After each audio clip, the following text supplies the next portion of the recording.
What are you wearing? A Canadian tuxedo. Canadian. I'm a hockey player. Let's go Blues. Let's go Blues. Let's go Blues.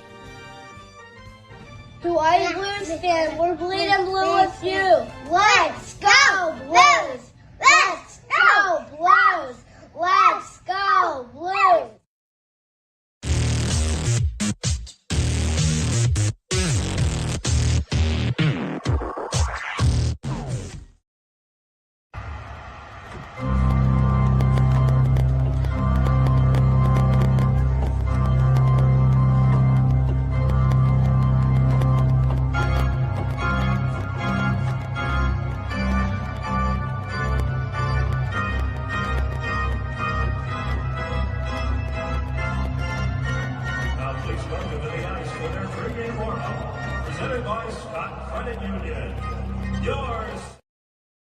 Blue Note.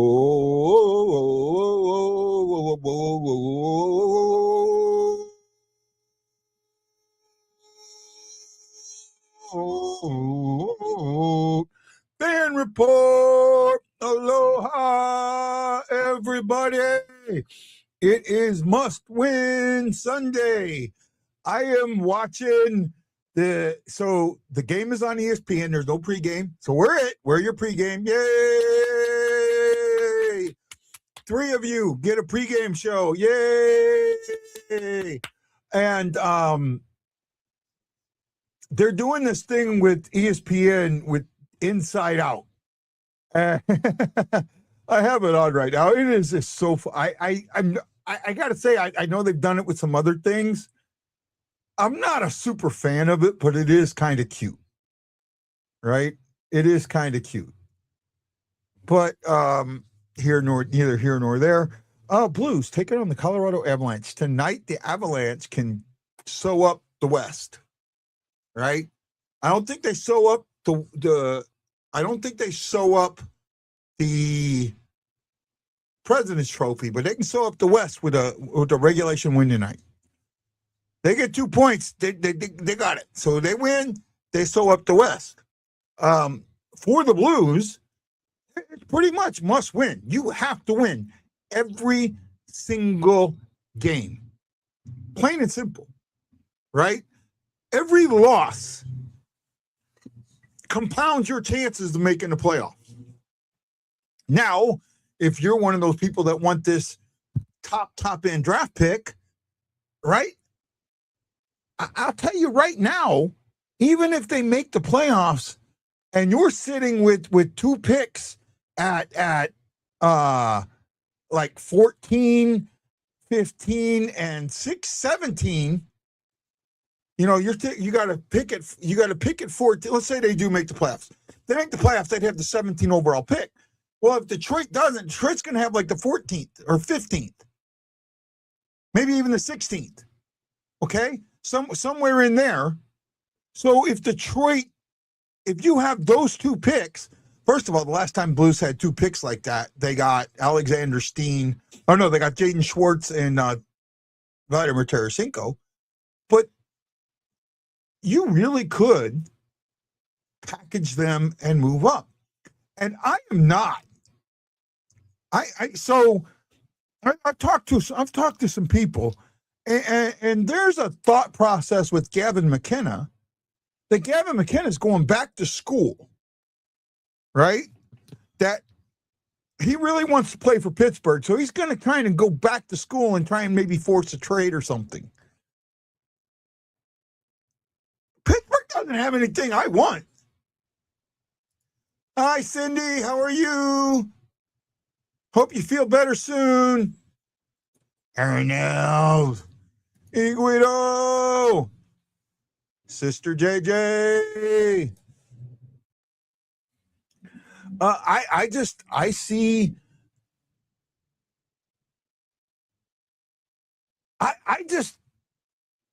I'm not head over heels about getting the top end draft pick. Right? I'm really not. I'm not religious, so I don't know who your two uncles are, and I hope they're fine. I have a buddy who, Joe. Hey, Joe. Joe's Gilroy says Lightning clinched the playoffs. Yes, they did. He is one of my shipmates from the USS Mobile Bay, CG-53, where I get my Warrior number from. Right? I don't have my Warrior jersey out here right now. I don't think I do. Do I? I do. Yeah, I do. I had it laying down.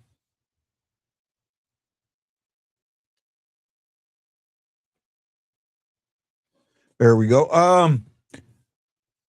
Do you think Vegas Cornet is going to make to the play? Who's Vegas Cornet? I don't know who you're talking about. Right? Vegas is going to make the playoffs, I think. I'm pretty certain they are. Like, they're in a good spot, if I remember right. I would probably I'd have to double check, right?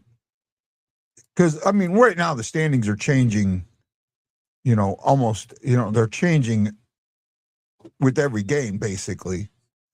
Earlier today, Wild defeated the Red Wings 5-4. That's good for the Blues. Penguins 5-2 over the Panthers. They are in a playoff spot. Flyers 2-1 over the Bruins. Ottawa doubled up the Hurricanes 6-3. The Devils are blanking the Canadians with the third period just getting ready to start, and with the third period also getting ready to start, the Rangers are up 6-1 on the Capitals, and at 9:30 Eastern Time, 8:30 St. Louis Standard Time, and 3:30 in Hawaii, the Blues will be taking on the Colorado Avalanche in Colorado at Bell Arena. Try and get things updated here. I might be a little behind on my stuff. Do you think the Vegas Golden Knights are going to make the play? I do. I can't see the Knights missing. I can't. Right? Let me pull this up here real quick. Knights are in third. Yeah, Knights aren't missing. Right? They've got they're 5 points clear of the next Western or Pacific team. They aren't missing. They aren't missing at all. The Blues need this win. This win will put them in a virtual tie with the Jets, but put them ahead of them. But they're still going to be 3 points behind. I mean, you get to that 78, the playoff is 31. Now you do have the tiebreaker. You got to keep winning in regulation. That's the thing. You need the reg wins. You need the RWs, not the rows. Row is regulation overtime wins. The Blues do not have a good row, right? They only have one non-row, right? They have one game that they've won in the shootout. I mean, when it comes to row, they do not hold the tiebreaker. San Jose does.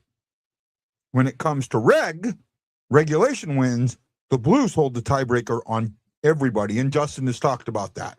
I don't know where Justin is. I wish he would start showing up at the beginning of the show, but hey, it is what it is. Well, I mean, that's not a true statement. I mean, Eric Johnson had a very, very good NHL career, right? He got a cup. He just retired. And even when they redrafted that, ESPN or NHL did a redraft of this a couple of years ago, and they still had him going like 15th or 16th. So he wasn't like he wasn't a Nail Yakupov, right? Obviously. But, he wasn't a franchise fixer either.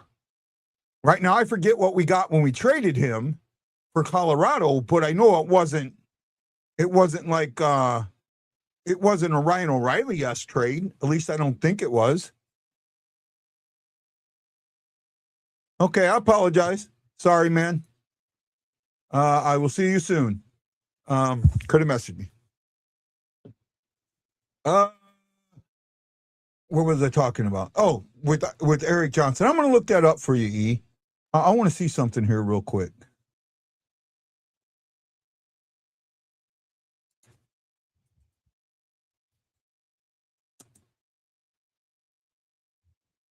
Eric.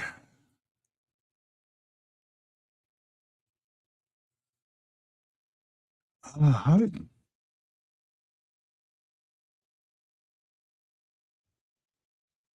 did he spell his name? I don't remember. E-R-I-K?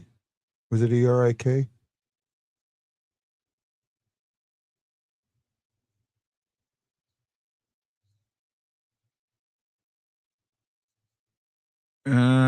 Here we go.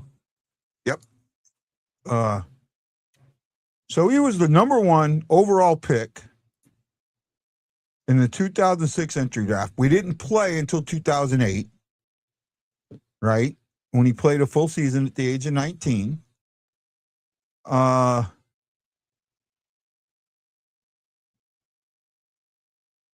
When we traded him, I'm looking it up now.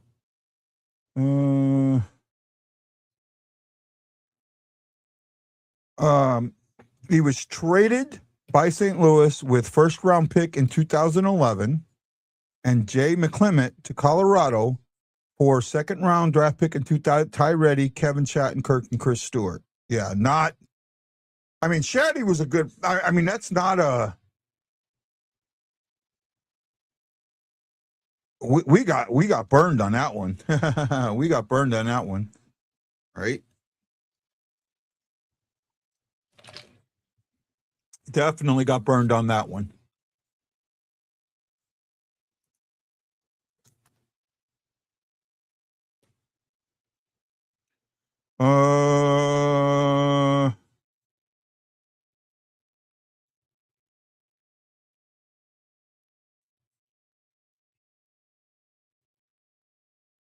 Sorry.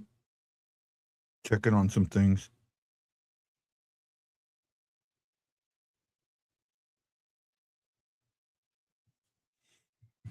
Let's see here. No. Okay, let's go into some of the things that are happening with the Blues today. The fourth line. Oh my goodness. Fourth line is going to be Torpachenko, Finley, and Buchnevich. That's your checking line. That's a scoring line almost, right? That's a scoring line almost. That's the only change. Well, I think Pennington's in net. I don't know that. I didn't see the starting line. I didn't see the lineups. Think Springfield won. I don't know, bud. Sam might show up. Hopefully, Detroit will keep losing, so we get a better pick, and Florida will win out because the Crap Hawks have theirs. Yeah. Yeah, the Crap Hawks have a couple of. They're going to have 2 real good ones. But it is what it is, you know. I do think that the Blues are going to trade up. And I think that they are targeting Stenberg instead of McKenna. Right? I really do. I think that they are targeting Stenberg. It feels that way. It feels that way. I could be wrong. But I again, so I guess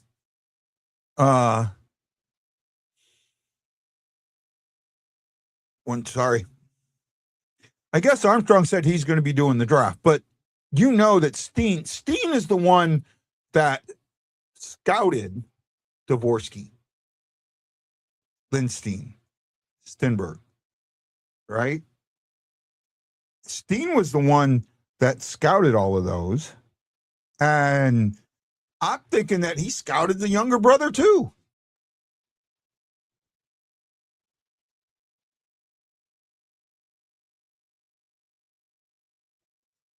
Florida gets to keep theirs and Chicago gets theirs next year if it's the top 10 protected. Gary, you hit the head on the nail with Colorado. They are just unbelievable. And they're a good hockey team, better than I would have ever thought. And they're they're scary. We got to play them hard. We got to play them tough tonight. We got to play them better than we played all season against this team. We got to leave it all on the ice every single game. Every single game, leave it on the ice. Every single game, leave it on the ice. Every single game, leave it on the ice. Sharks won yesterday, I think. Somebody's I'm getting messages. I'm getting all kinds of stuff. The San Jose Sharks still have a game. They don't have a game in hand on us now. They will after tonight, and they're at 79 points, right? If we win tonight, they still have it. We're a point behind them, and they still have a game in hand on us, right? That loss to them was tough. Yes, if Detroit keeps losing, it helps us out. The more they lose, the better a draft pick we get. I don't think ours is protected. And I don't think they're going to get in the top 10. Good. But if they lose, right? Right now, 88 points. Yeah, they're going to be in that 14, 15 spot. And it could drop. I mean, there's a couple of teams. The Blue Jackets are tied with 88. The Caps are right there with 87, though the Caps are getting destroyed tonight. So that's not helping us. Devils kind of aren't falling back to the Devils. So Panthers have no incentive to win. They want their pick, and they should be good next year, which sucks for the Hawks. That's okay with me.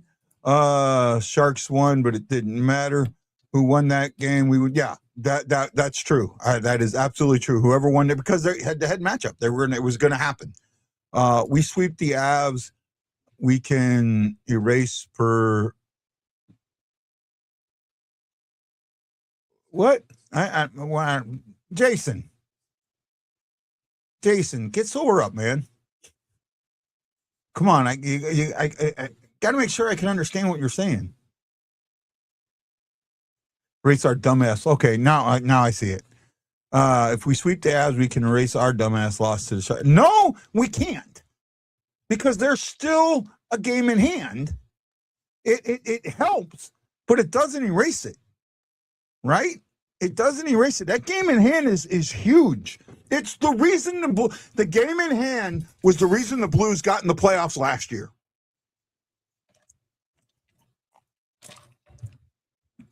The Blues had a game in hand on just about everybody but Calgary, but they had the tiebreaker with Calgary. Calgary, if you remember, tied the Blues in points. Calgary tied the Blues in points.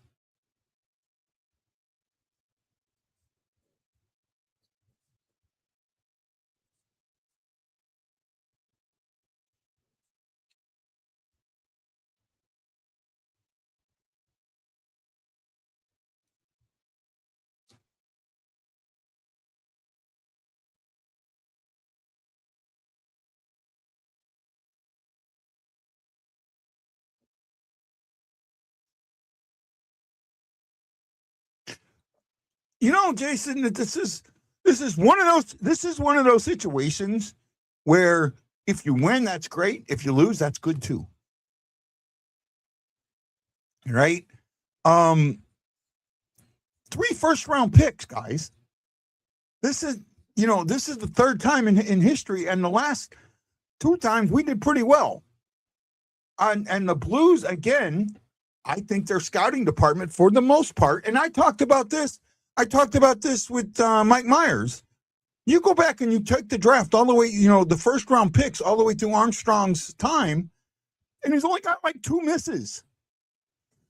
Maybe 3 at the most. Right? Almost every single first-round pick is panned out. So these guys know what they're doing. These guys know what they're doing. What else I got?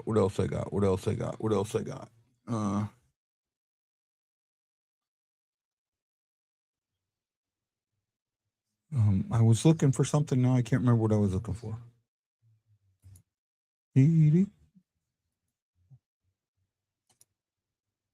I went fishing today. Believe it or not, I went fishing today. And my video camera worked. I didn't catch anything. I mean, this is a real tough lake to catching. And it's high right now due to storms. And it's muddy. So, and I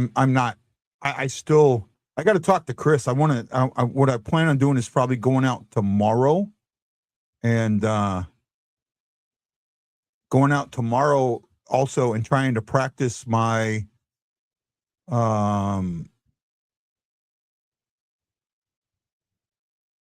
work with the wacky rig, right? So I can film it and go with that. Here we go. Projected lineup. That's what I'm looking for. The lineup. Oh, it is Hofer in that. I am wrong. Thomas with Snuggerud and Holloway. Dvorsky with Kyrou and Druin. Suter with Berggren and Neighbors, and then that 4th line, Finley with Buchnevich and Torpachenko. Defensive pairings, pretty solid. Mayu with Broberg, Parayko and Lindstein, Fowler with Tucker. Okay with that. We'll see, man. It's to me, this is what's important is how the Blues come out of the gate. How the Blues come out of the gate. If they come out of the gate hot and ready, and they can get on the board early. Now, the Avs are a team that can come back no matter what, but they just got beat by Vancouver, and then last night they shut out Dallas. So, well,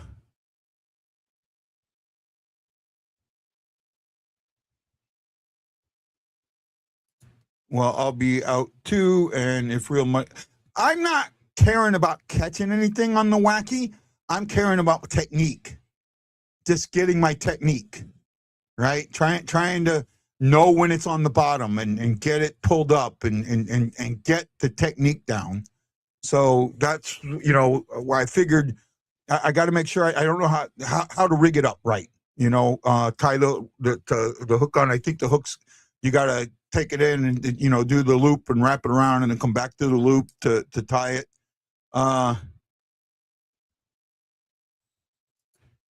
Funny how the video camera only works when you don't. Well, up here, I've never caught a fish here in Hawaii. And I have pictures of when I do catch fish. I do. Oh, you were right about Hofer. Yeah. Okay. I'm surprised. I would have put Bennington. I would have put Bennington in this game. Well, it tells you how important they think things are, right? It tells you how important they think things are. I mean, Hofer's net. Not that he's number one. Let me know when you're ready, bud. All right. Welcome, Justin and Scott. How you doing, buddy? I'm good. I would be better. I would be better if I didn't have to listen to this game on shitty national television.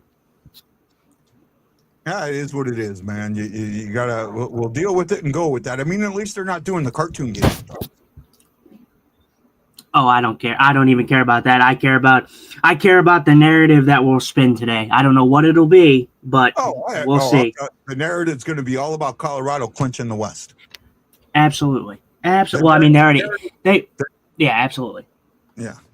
And sorry about that when I came on. I shouldn't have said what I said, and just a little. We need to communicate a little better off air. My bad. I apologize to you, and I apologize to your mom.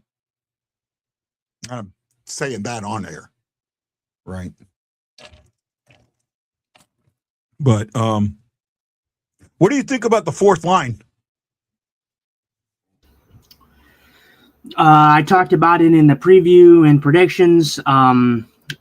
Jim Montgomery talked about Pavel getting a maintenance day, so I don't know if this is just a slow in. I'm going to just see where Pavel is after that maintenance day, not skating and not playing in the last game, or if it was something with his play that maybe us as viewers haven't seen. I haven't had that much of an issue with Pavel's game. I think the Blues have just been all together kind of pushing. But we'll see. We'll see. Obviously, this game is going to have a lot of ebbs and flows. You're playing a good team in Colorado. There's going to be changes. I firmly expect Pavel to jump right back up with Kyrou and Neighbors at some point. I'm sure that Montgomery is going to throw that line together again. That's been your top six for the duration of since the Olympic break. So I firmly expect them to go back to it. But who knows? Maybe they don't have to. Maybe the line combinations that they have can work out in this game. I don't know. First of all, I liked what we saw against the Ducks, right? I felt against the Ducks, they were engaged from even when the Ducks scored early, they were engaged, and they stayed engaged, and they kept the foot on the gas, and that's something that we've been concerned about a lot. We've been concerned about that, and they kept the foot on the gas against the Ducks. I do think this is a game where you have to score first, right? And also, does putting Bush on? I mean, okay, you call that a checking line. Does that give you 4 scoring lines? Does that give you a fourth line that can put the puck in the back of the net? I think every team. I think the Blues as a whole are playing as a unit right now. So really, they're showing that any line can really go out there and get it done.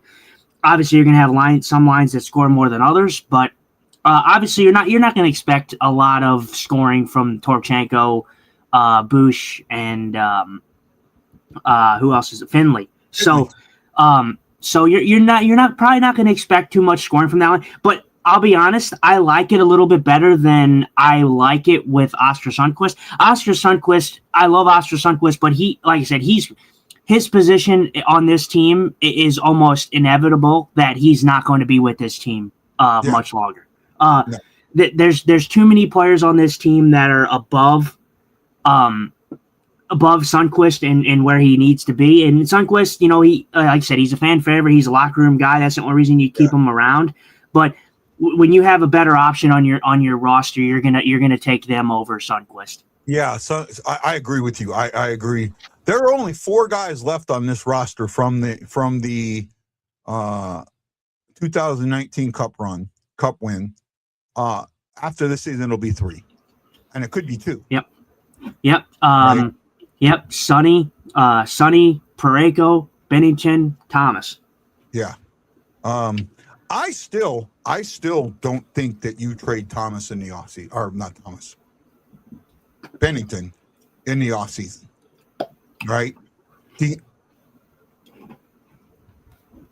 I look at Hofer, and I think Hofer plays really, really good. I really do. But I think Hofer plays really, really young. Now, 25 is not that young, right? But in hockey years, for a goalie, that is young. And I still think that he makes some, and I don't want to say rookie, but freshman or sophomore mistakes, right? He makes those mistakes that a veteran doesn't make, especially when it comes to playing the puck. And this is something that I think having a solid veteran presence would help. And not only that, you said it, Justin. You have said this more than once, and you've been adamant, and I agree with you. They're not that far off with Carbonell coming in, with some other, maybe a free agent, a strong young free agent, some good an RFA side or something. You could be looking at a team trying to make a cup run next season. Yes, I know that sounds homerish, but if Montgomery has this offseason and he doesn't have I still think that defensive mindset got set in really early, especially after that first game, where they got beat bad. They got shut out, right? They got shut out at home in the home opener, right? We were there. I'm trying to remember now. I think they got shut out. 5-0. 5-0. And I think that you saw early in that game the defensive mentality just it was there almost immediately. Even though they were taking shots, they were from the outside. It was not as great. Offer sheet, Leo Carlson. You gotta understand something with an offer sheet. It's actually, I think offer sheets happen a lot more than you think. Yeah. Go ahead. No, I just was gonna. I don't know who made that comment, but that's not gonna happen. I don't know who made it. I don't know who made that comment, but yeah, first of all, Leo, it would be great in theory. Leo Carlson's going to be fantastic, and he would be a great player. The problem is the Ducks have way, way too much cap space. They would match that easy. Not only that, what do you got? How much are you paying them? What are you giving up? How many picks are you giving up? What are you paying them, and what are you giving up? I don't know that. I don't know what I think it would be. It would be I don't know what the compensation would be. Well, I know he's a first round guy. But if he's over $5 million, it's a first round pick. And it could I don't know what he is right now. Yeah, I don't know what he is right now, but again, I mean, it would be great in theory, but the thing is the Ducks aren't going to do that because I'm telling you right now, the Ducks have enough cap space. The Ducks are going to be in on I fully believe it. I don't think they're going to get him, but they're going to be fully all in on the Austin Matthews kick too in the offseason. Yeah. So they have enough cap space to make things happen. Yeah. Gary Tackett asks, do you remember all those years we went to the playoffs in a row? Yes, I do. And I have talked about this in the past. I think Justin's probably heard me say it. The Lowry screwed that sale up.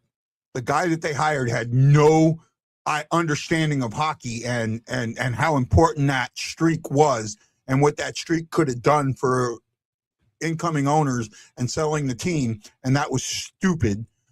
He said that he was kidding about Carlson. What are the odds of Benner and Kadri getting into it tonight? I say 0 since Hofer's starting, and I pray to goodness that Hofer doesn't place, that they don't have to pull Hofer. Right.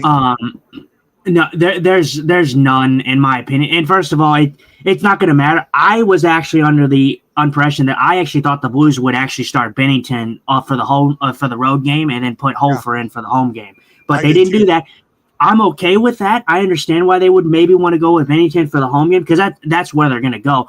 Depending on, I feel like even if you get to a point where maybe you see Hofer play a very, very good game and say he wins this game and the Blues win this game in convincing fashion, which will be very, very unlikely. But if they win this game in great fashion with a decent score and goaltending's good, they might go back to Hofer again. I don't know, but it would be very strange to me if they didn't go with Bennington for the home game now, if they're going to go for Hofer with this away game. Yeah. They're now putting up puck drop is at 9:45 Eastern. So the puck will not be till 9:45. So Yeah, this is another reason I don't like. First of all, I don't like late games here in St. Louis, and I don't like ESPN starts because they always have to push them back, and so it makes it later and later and later. yeah, I'm with you. Trust me, I'm with you. I'm not a huge fan of the ESPN stuff. I still think. I mean, I think the NHL and Major League Baseball is starting to do this by taking over the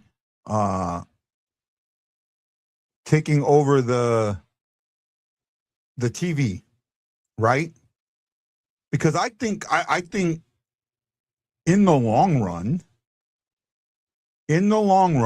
you're doing the majority of the work anyways, right? I mean, you really are. You think about this. It's not like the team, just says, here's the rights, you go do it. They do the majority of the work. They've got all the cameramen. The cameramen, the majority of the cameramen don't work for the network. They work for the Blues, right? Mm-hmm. So I don't know. I don't think you did tackle it because I have been listening. The West is an interesting race, but the East is even more of an interesting race. The team that I had very high in this season coming in is getting back in the race, and they hold the spot. They hold the second wildcard spot right now. The Ottawa Senators won today, and the Red Wings continue to fall back down to grace, and it is just mesmerizing to see where that team was playing, how good they were playing, and it's not surprising to see the collapse, but it's just something that's crazy. And then the Islanders, who get Braden Shin, they have been playing very uninspired hockey. They just got up. Is this game actually on ESPN? I thought it was on the app. Yeah. This. I mean, both of them are on ESPN. Both of them. I mean, you can go on the app or you can go on the channel itself. Well, I'm not showing on the app. I'm not showing the Blues game at all. It was there, but now I'm not. I don't know. But no, that's Tuesday. The Islanders. I made a video on it today. The Islanders get Braden Shin. I thought was a good move for them, but they've been playing uninspired hockey. They just played Carolina and they just got outshot 40-15. In a close Eastern Conference race for the West for the wild card 2 spot, and they could easily find themselves missing after Kawhi and Braden Shin. You expected them to start playing some inspired hockey, and then you get the news today, just on a random Easter Sunday, that they fire their coach. And again, it goes back to the Vegas move that I talked about a couple weeks ago or a week and a half ago. It reeks of desperation. It reeks of a team that's desperate enough to try to get into a spot to get that new players bump. I mean, very rarely do you ever see a coach get fired 4 days before the end of the regular season. The end of their regular season. They have 4 games left, and they fired their head coach. So that tells me that it was kind of an act of desperation on their part to try to get the new coaching bump, to get those few games over just to get into the playoffs. And I hope for most teams that it's not a norm, because it doesn't really set a good precedent, especially for, I get coaches are a revolving door, but it doesn't set a good precedent if you fire a coach this late into the season just to get a playoff push or just to get in a playoff spot. Oh, I agree with you. I agree with you. The firing your coach this late in the season makes absolute zero sense. None whatsoever. Yeah. Vegan coaches fired last week, 7 days ago. Okay. The firing of Patrick Waugh today. Okay, Waugh is one of those guys. Well, first of all, the Islanders are like on the outside looking in. They're not in a playoff spot, right? Are they on the outside looking in? Yeah, they're one spot behind Ottawa, and they're 1 point behind Ottawa. Ottawa has 90, and the Islanders have 89. The Senators won today. The Senators have a game in hand, though, so it's going to be hard. The Islanders are going to have to probably win out, because I think. Yeah. Right. It hasn't gone their way this year. What's up? Oh, you froze there for a second. I was saying that, yeah, the Islanders are going to have to play some really inspired hockey, and I think that they're going to do that because of the new players bump, because we all know that when a team gets a new player or gets a new coach, the team always experiences a player bump or a coach bump. So this is why I say it reeks of desperation, because although that may get them into the playoffs, it's not a good that they're going to have to change their whole scheme 4 games to the end of the regular season going into the playoffs if they make it. Yeah, Shock says it's not likely they can implement a new system in that short of time. Probably not. I mean, who's Pete DeBoer's coming in, right? Well, I mean, Yeah. So you're getting rid of one named crazy coach for another named crazy coach. Now I like Pete DeBoer. I like Pete DeBoer. He's a good coach. He's shown it. But the thing is again, it just reeks of desperation. It reeks of a team, and I understand why they want it. I understand why the Islanders want to make the playoffs, because they have Matthew Schaefer. He's had the best rookie year of any defenseman, I think, ever. So they want something. They want a playoff berth, but I don't know how well that's going to do them. Rangers score again, 8-1. Yeah. So yeah, and a hat trick for somebody. Will Cooley, I believe. Yeah. I know. Friend of the show, Amy, will be very excited about that. From the sounds of it, the New York Islanders wanted to do the coaching change so they could get Pete DeBoer before anyone else could. The Islanders' next game will be Thursday, so it gives DeBoer 4 days of practice. Yeah, but still, I mean, it's hard to change things up. You can't completely do it. DeBoer is a cancer to a locker room, especially for goalies. I don't think it's smart. I get now. At the same time, look at what the Blues did with Bannister, right? I thought they were going to do with that 2 years ago, or last year. Was it last year that happened? Yeah, last year. What I thought they were going to do with that was bring Montgomery in as a coaching, what's the word I'm looking for? Not an assistant, but an advisor, a coaching advisor, and then end of the season, thank Bannister, move on and go. No, they brought, he said, I'm ready to go now. I can coach now. And, I have other offers. He kind of pushed it, and I'm okay with that. I get that. But this has been a trying season on him. And I'll be honest, this is a season that Montgomery's a recovering addict, recovering alcoholic, right? So a season like this, I mean, how many of us has it driven to drinking, right? I mean, I say it jokingly, but still, for somebody, when your job is that stressful, oh my goodness. I get it. I get it. Yeah, I mean, it'd be great for the Islanders to make it. And like I said, with the move that they made to get Braden Shin, you expected them to well get in there, but I mean, they're making it a struggle. The Flyers are making it a struggle. I don't think the Capitals are going to make it.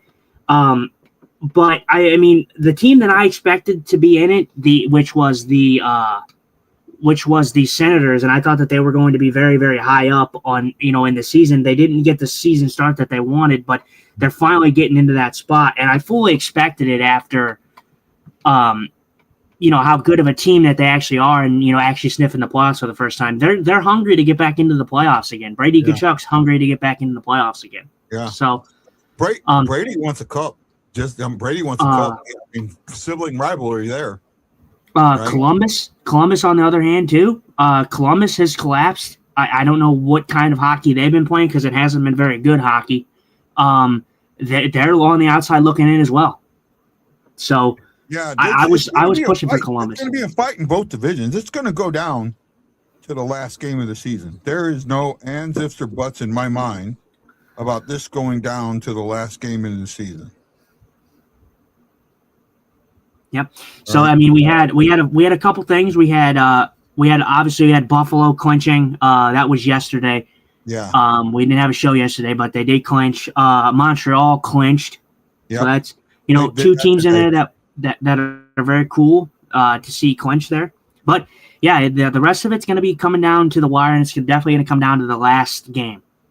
I heard one of the stupidest things I've read on one of the, I don't know what group it was in. I just doom scrolling like I normally do, and a lot of the hockey groups, the hockey, someone posted a hockey group, it comes up, and I certain somebody put up yesterday's with Buffalo being clinching and Montreal not, and saying something along the lines of, this is Gary Bettman trying to keep the Canadian teams from reaching the cup or reaching, making the playoffs.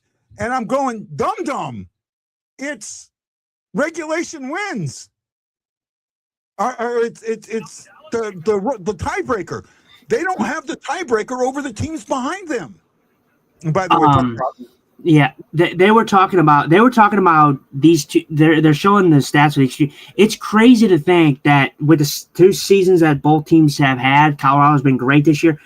The goalies in this game, Hofer has one less win than their goalie, and just look at the season that he started off with, the season that Joe Hofer started out with. Like, it's crazy to think about. I mean, he has a better save percentage than the Avalanche goalie, which that's telling too, and he has more shutouts. So it goes to show you that goalies do play a huge part in teams more than what people may think. Who's in net for them? I think it's Blackwood. Is it? Or I think it's Blackwood. I think I could be wrong. What a save there by Hoffer. If I see it.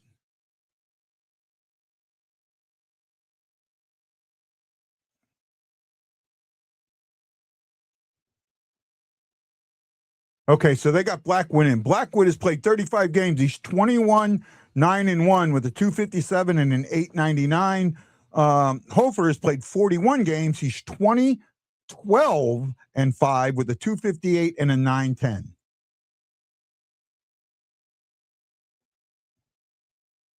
Actually, it looks like Blackwood in net. That's I saw 39 there. 39 is Blackwood. Yeah, that's Blackwood in net.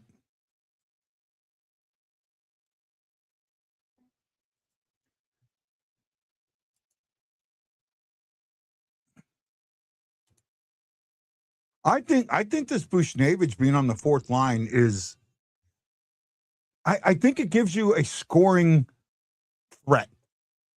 And that's what I think happens here. And I think Torpachenko's got a good shot. We know that. He's not great with it, but he's got a good shot.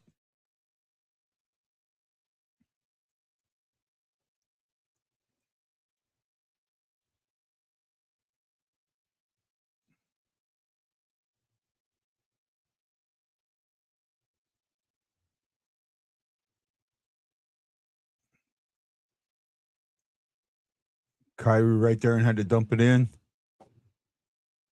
Yeah, I've already heard the Colorado will run you out of the building, and the Blues got it.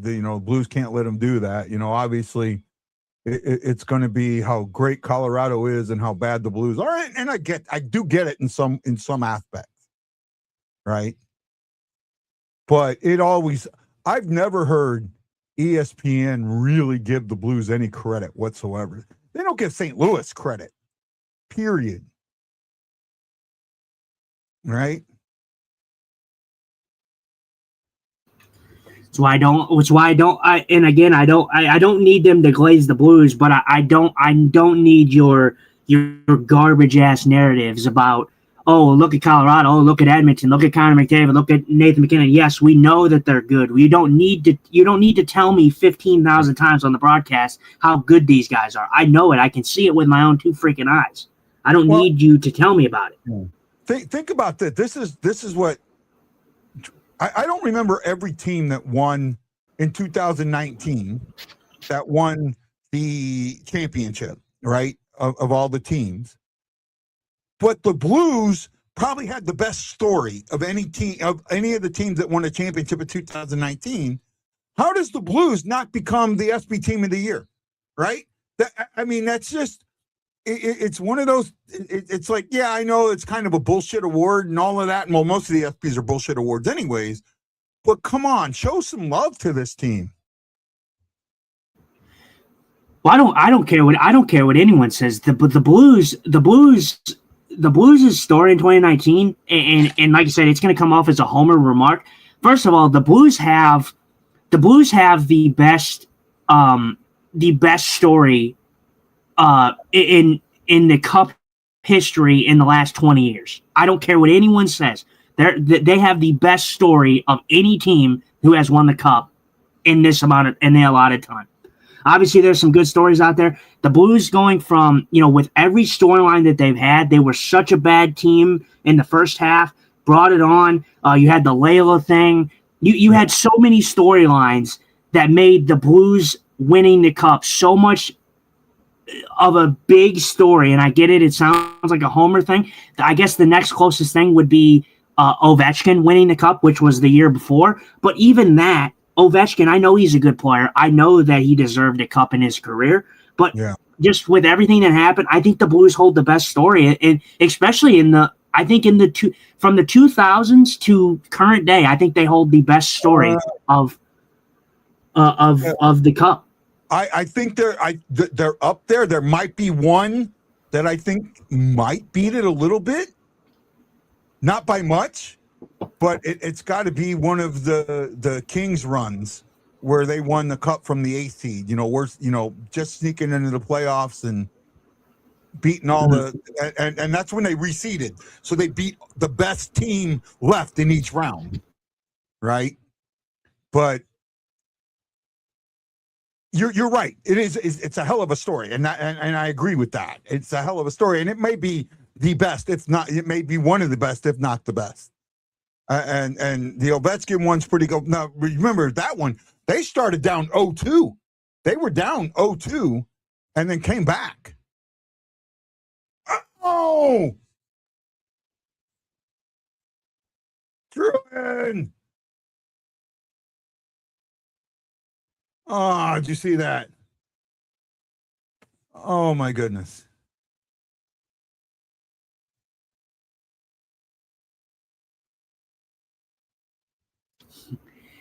Drew against his old team. He was a Colorado Avalanche at one point. A good pass there to get that puck up, get that puck across to him.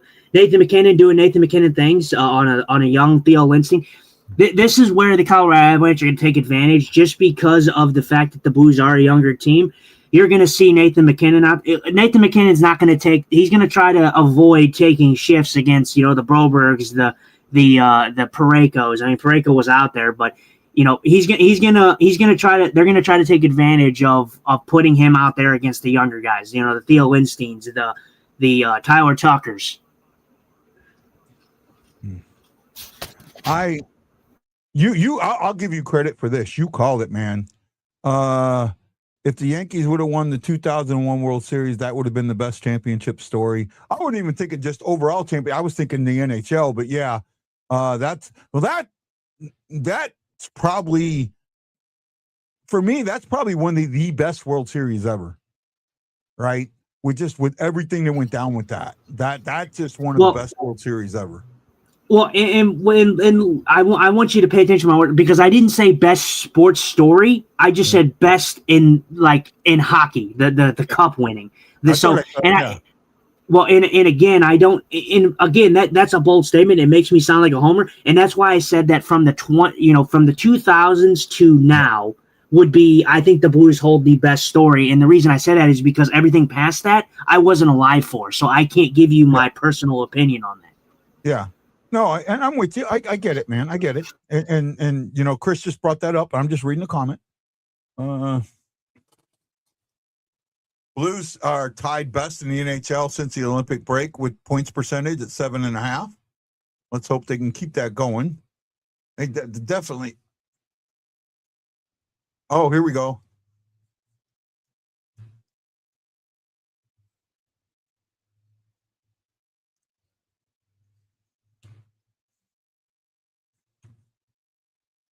That's exactly what I was kind of talking about. It's not.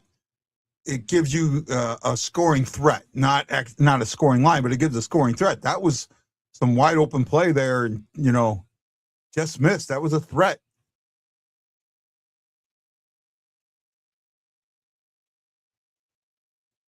Got to make sure if they take a shot, make sure that it's going the other way. That it either stays in the glove or one of us gets it and goes the other way. I'll tell you what, though, from a standpoint of the fourth line and how it's a big line and a checking line, they're moving pretty quick out there. The Torchenko, Finley, and there's speed out there. Yeah.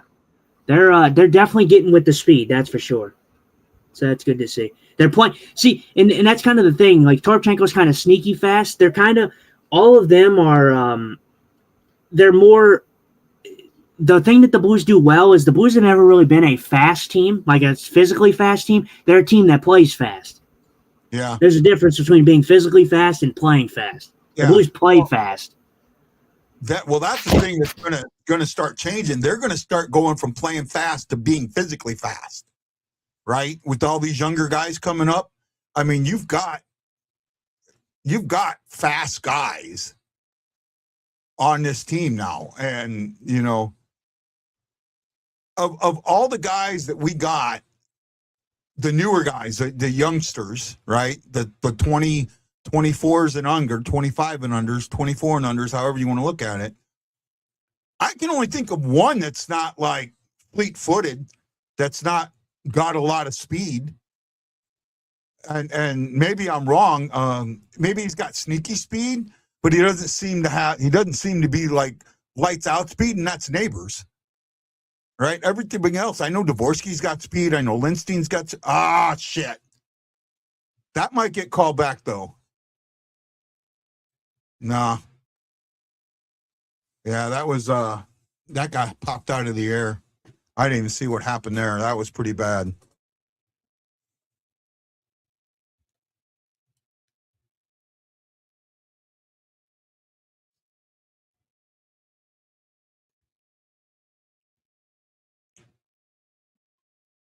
Yeah, it bounced up and two guys sitting right there, just all alone.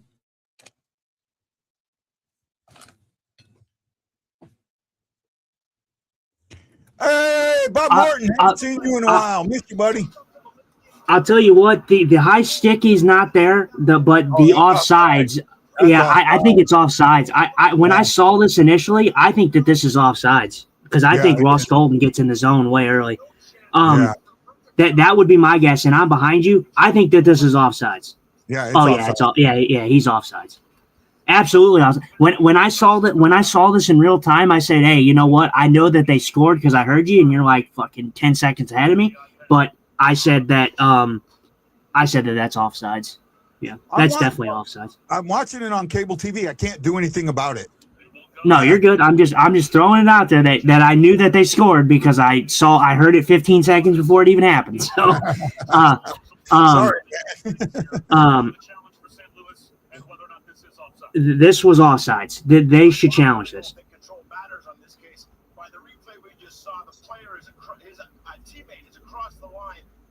Yeah, Dave Jackson already explaining. He said he thinks it's offsides too. This is offsides to me. I mean, this was offsides for sure. And again, Dave Jackson says it perfectly. This possession doesn't matter here because the player is already in the zone. No goal. He's off for sure. I was worried about it being a possible. See, what concerns me when players bring the puck over the ice like that, or an offside gets called when there's no stick on it, is if it's the possibility of a tag up play. But that wasn't one of those. Yeah.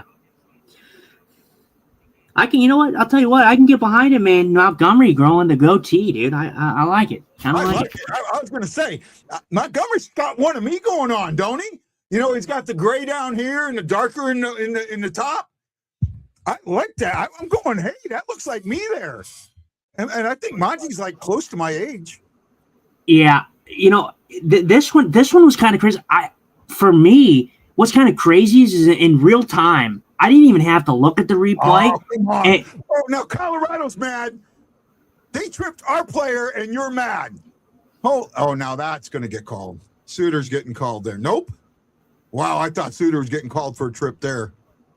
Oh, I will give their. I will say smart refs on that. Jesus one. Christ, the divers themselves, Colorado. Jesus Christ. What is it? I just, for me, I didn't even have to look at this at the replay, and I knew that this was offsides in real time. I mean, that was pretty clear offsides. There you go. Get some movement going.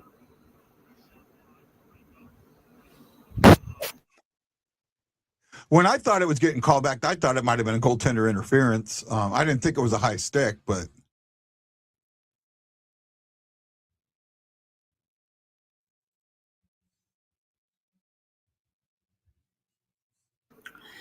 Yeah, I saw this, like I said, I saw this play develop, and they did the stretch pass, and I'm like, oh, okay, he got in the zone, but then I saw the hesitation, and I saw the guy on the other side. I was like, oh, he definitely was in there early. There's no way that he was not in there early. I mean, it would have been close. You beat Colorado by keeping guys defensively in front of the net. That's how you beat Colorado. You keep guys, and you also puck control. You don't give them puck. You don't give them the puck. You keep the puck off their sticks, and you keep guys in the middle. That's how you beat them. Now, man, I'll tell you, and done. Yeah, much easier said than done. And I agree with Shockey. The refs are treating this like a playoff game.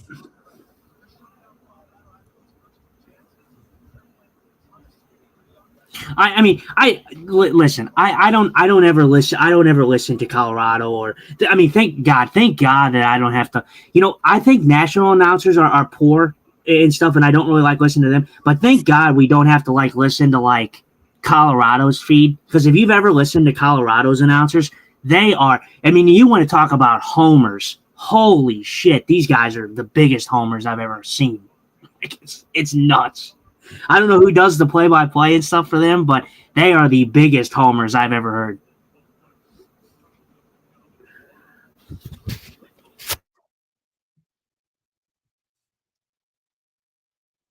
Oh, go Holloway.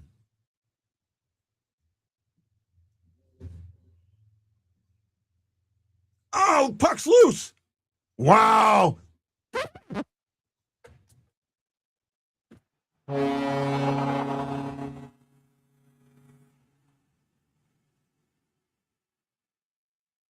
Nice goal, and that one's not coming back.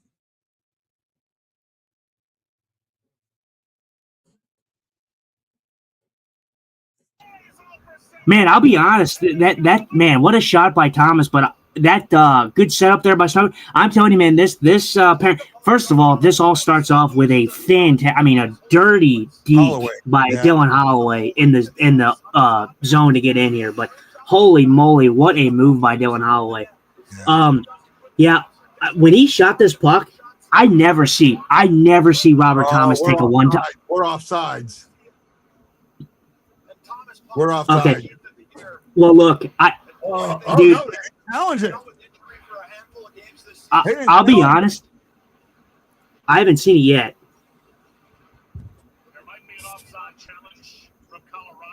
Oh no, guy, that's close. Well, first of all, I want to go back to Dave Jackson's point here, because I want to say this, not to be a homer or anything.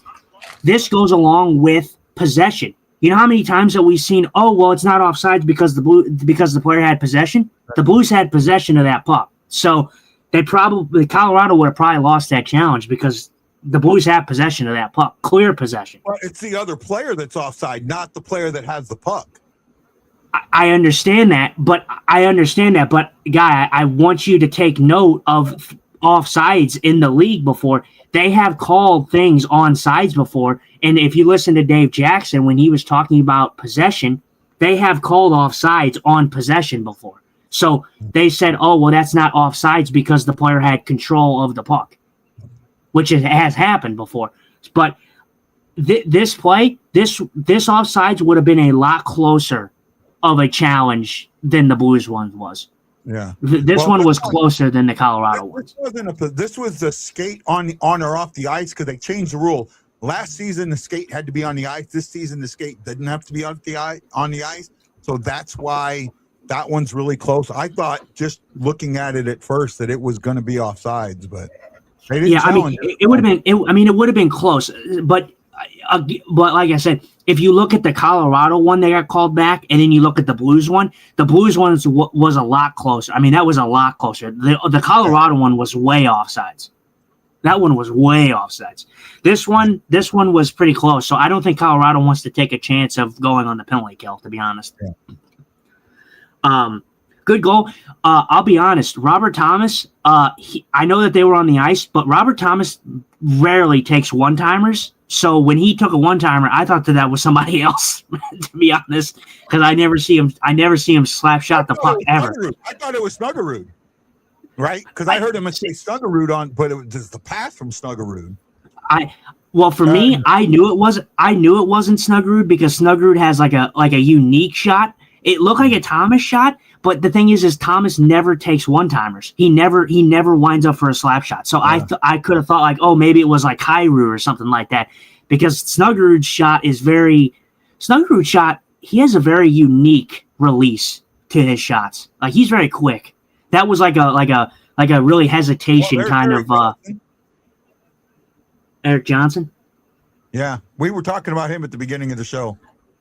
Yeah, Eric Johnson. Yeah, he's doing. I think he's hired. I think he's hired. Oh yeah, he is. He is hired for the. I think he's hired on ESPN. I guess. Yeah, he's the. Yeah. He has ties to both teams. He was covering Colorado's game against Dallas, and he was talking about when he was on the Blues and he fought somebody.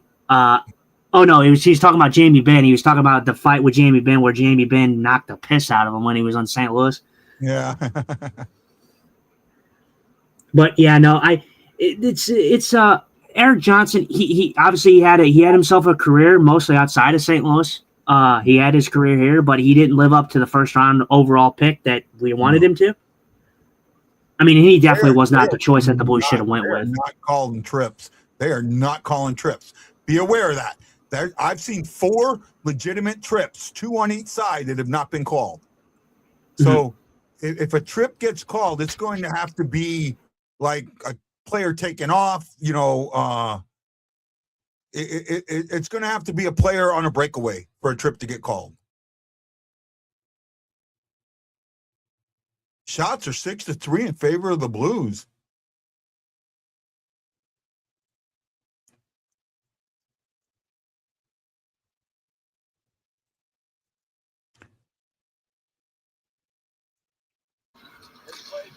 Colorado hasn't had a shot in 9 minutes.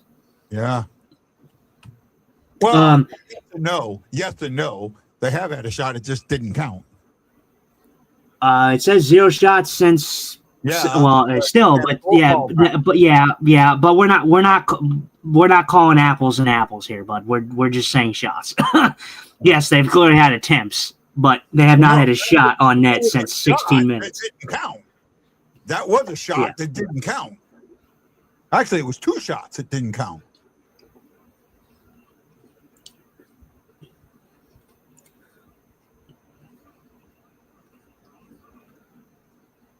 Nice. We'll see. Like I said, this is the matchup I want. It obviously does not favor the Blues in any aspect of the playoffs and how good Colorado is and how deep they are, but this is the matchup I want because I think the Blues can play them more physical than any of the other teams that are in the race. I'll agree with that. I agree with that. I don't think we honestly, I mean, we don't match up with them talent-wise, but physically or physicality, yeah, we do match up with them better than a lot of other teams. And I also think goaltending, their goaltending definitely came through this year. And, our goaltending didn't, but now goaltending is pretty equal in my eyes. And that physicality can take, oh, wow, I don't know where that went off of. Wow. Well, that lead didn't last long. Oh, It and I deflected lagged. off of something. It deflected off of something. Because it just bounced. I mean, it's both their pucks have just like bounced out of midair.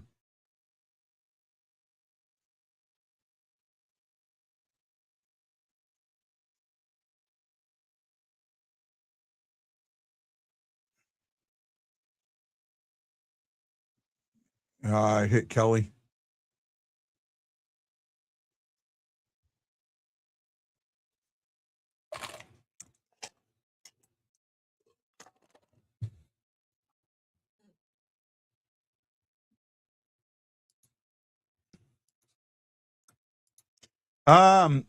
Scary is now on his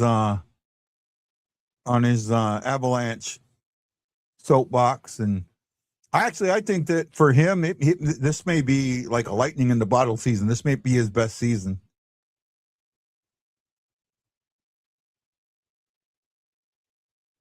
I'll take Tide. I'll take Tide all day long.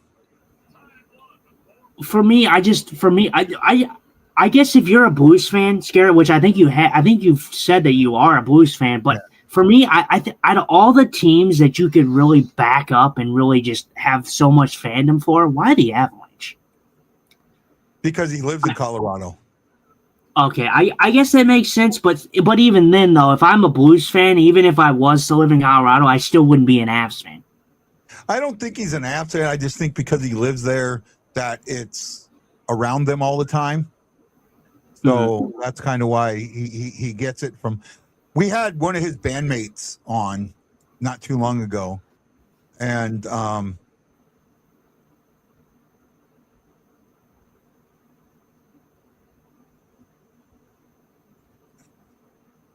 this commercial's so bad. Not a fan of them. My best friend is, though. Yeah, so I knew it had something to do with that.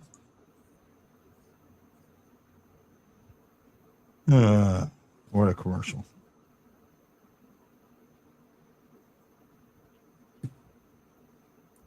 Yeah, I mean it's definitely going to be an uphill battle for the Blues in this one. I mean it's not going to be easy, but if it was easy, then it wouldn't be special. If you can do it. Yep.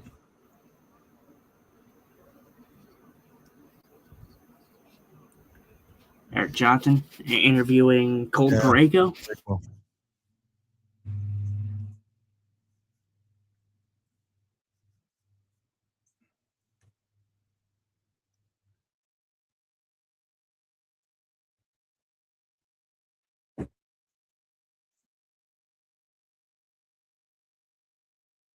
No, we haven't. Have we? No, because we lost San Jose on the road.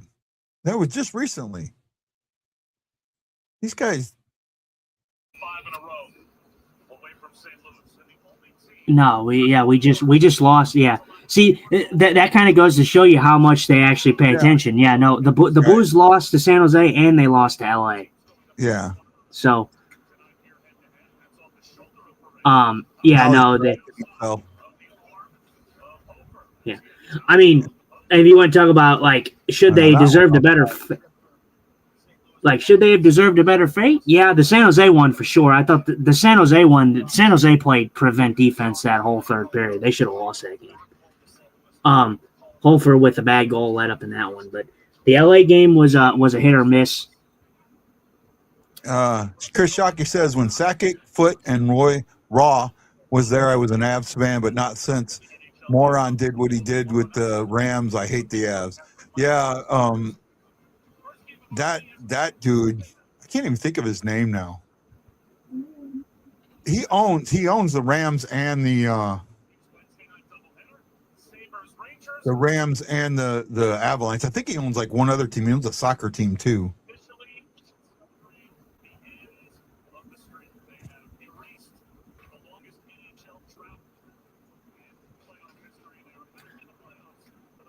What a play by Kyrou right there to bat that out of air. That is a game that I will absolutely want to watch, and depending on when it is, we would Stan Kroenke. Thank you, Mom. Your mom helped me out there. Thanks, Mom. What? And I don't know if you heard it. I apologize about my comments earlier. They were rude and mean, and I shouldn't have said them. I do apologize. Please forgive That's me. Dave over. Right. His wife owns the Alves, yeah. Technically, his wife owns them, but yeah, a clunky family. That's all that Walmart money, right? Mm-hmm. She corrected you about what? I'm confused. Say again. I said, who corrected you about what? No. Oh no, your mom helped me. I couldn't remember what who the coach was, or who the owner was, and your mom put it in there for me. Thank you. Yeah. And yeah. No. Your mom said she didn't hear him, so you can talk to her later and let her know what happened. And I do sincerely apologize to you. Mm-hmm. Yeah. I mean, it's kind of crazy to think about, though. Like these two games are going to be telling here, because I think, well, first of all, if the Blues lose either one of these, it's going to pretty much sum up the season. But the thing is if the Blues can beat Colorado, both these, and the thing is with Colorado's already first in your division. You're not catching them, so if you can get a point, points are important here, because obviously we talked about San Jose and LA. You needed to beat those guys clean, and you needed to not give them any points. You did, but Colorado, you don't have to worry about not giving them a point, because it doesn't matter. You're not going to catch them. So you need to at least get in. You need 2 points, but you need to at least get a point. Yeah. No, so, I think you need. I don't think the single point helps you. I think where the Blues are in a must win. If they do not get 2 points, not only that, I think for the Blues, they've got to get these, because they don't have the overtime. Their overtime play was so bad that they don't have the regulation overtime wins. They've got to keep the regulation win number up, right? More important than anything. That's more important than WA. They got to keep that regulation win up.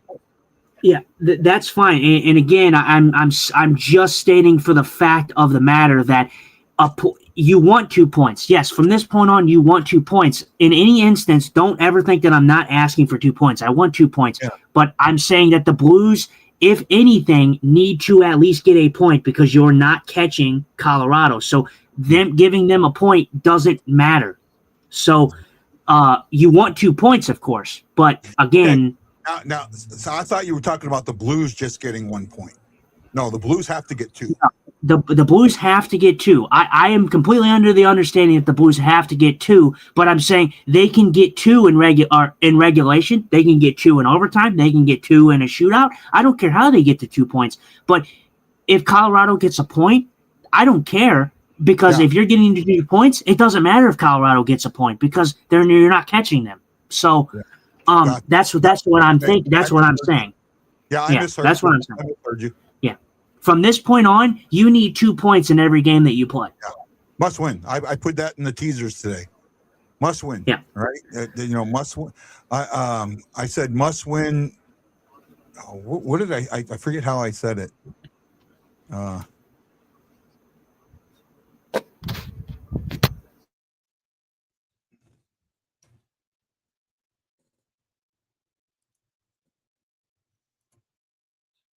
I said, new meaning to must win and just win, baby. That was it.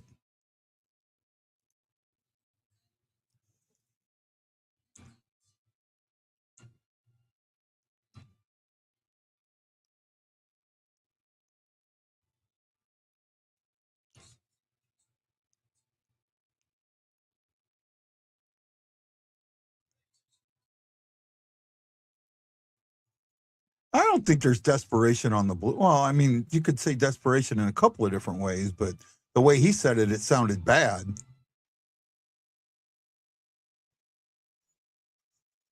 Oh, I thought that was a high stick.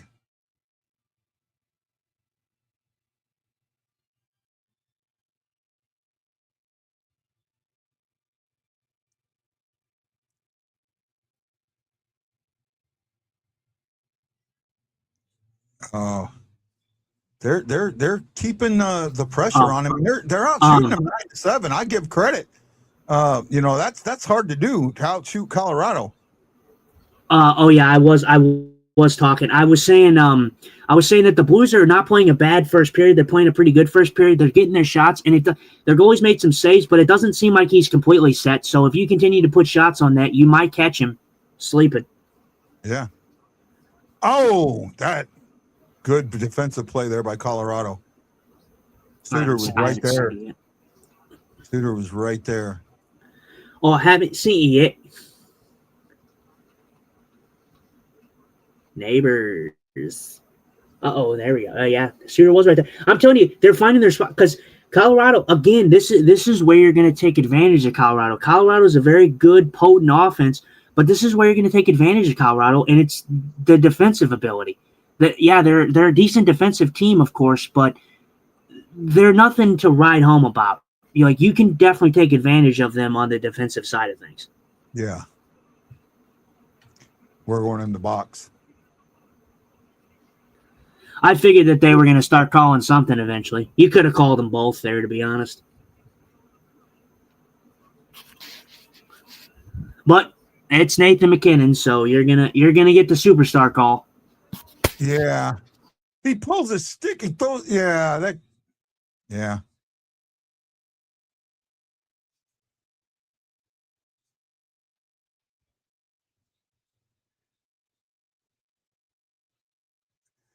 He knocks Bergeron's stick out of him, and then Bergeron holds his. I mean, that could have gone two ways.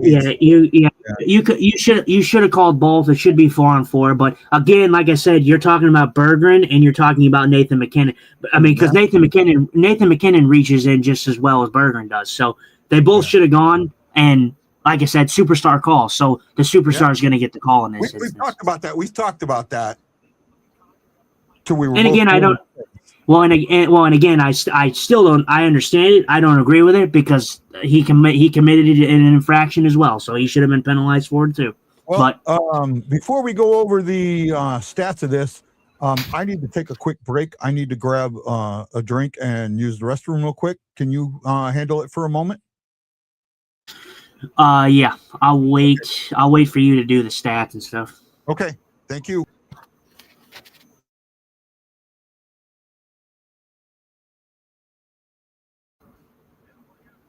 Yep. So overall, a good period by the Blues, and not a bad period, to be honest.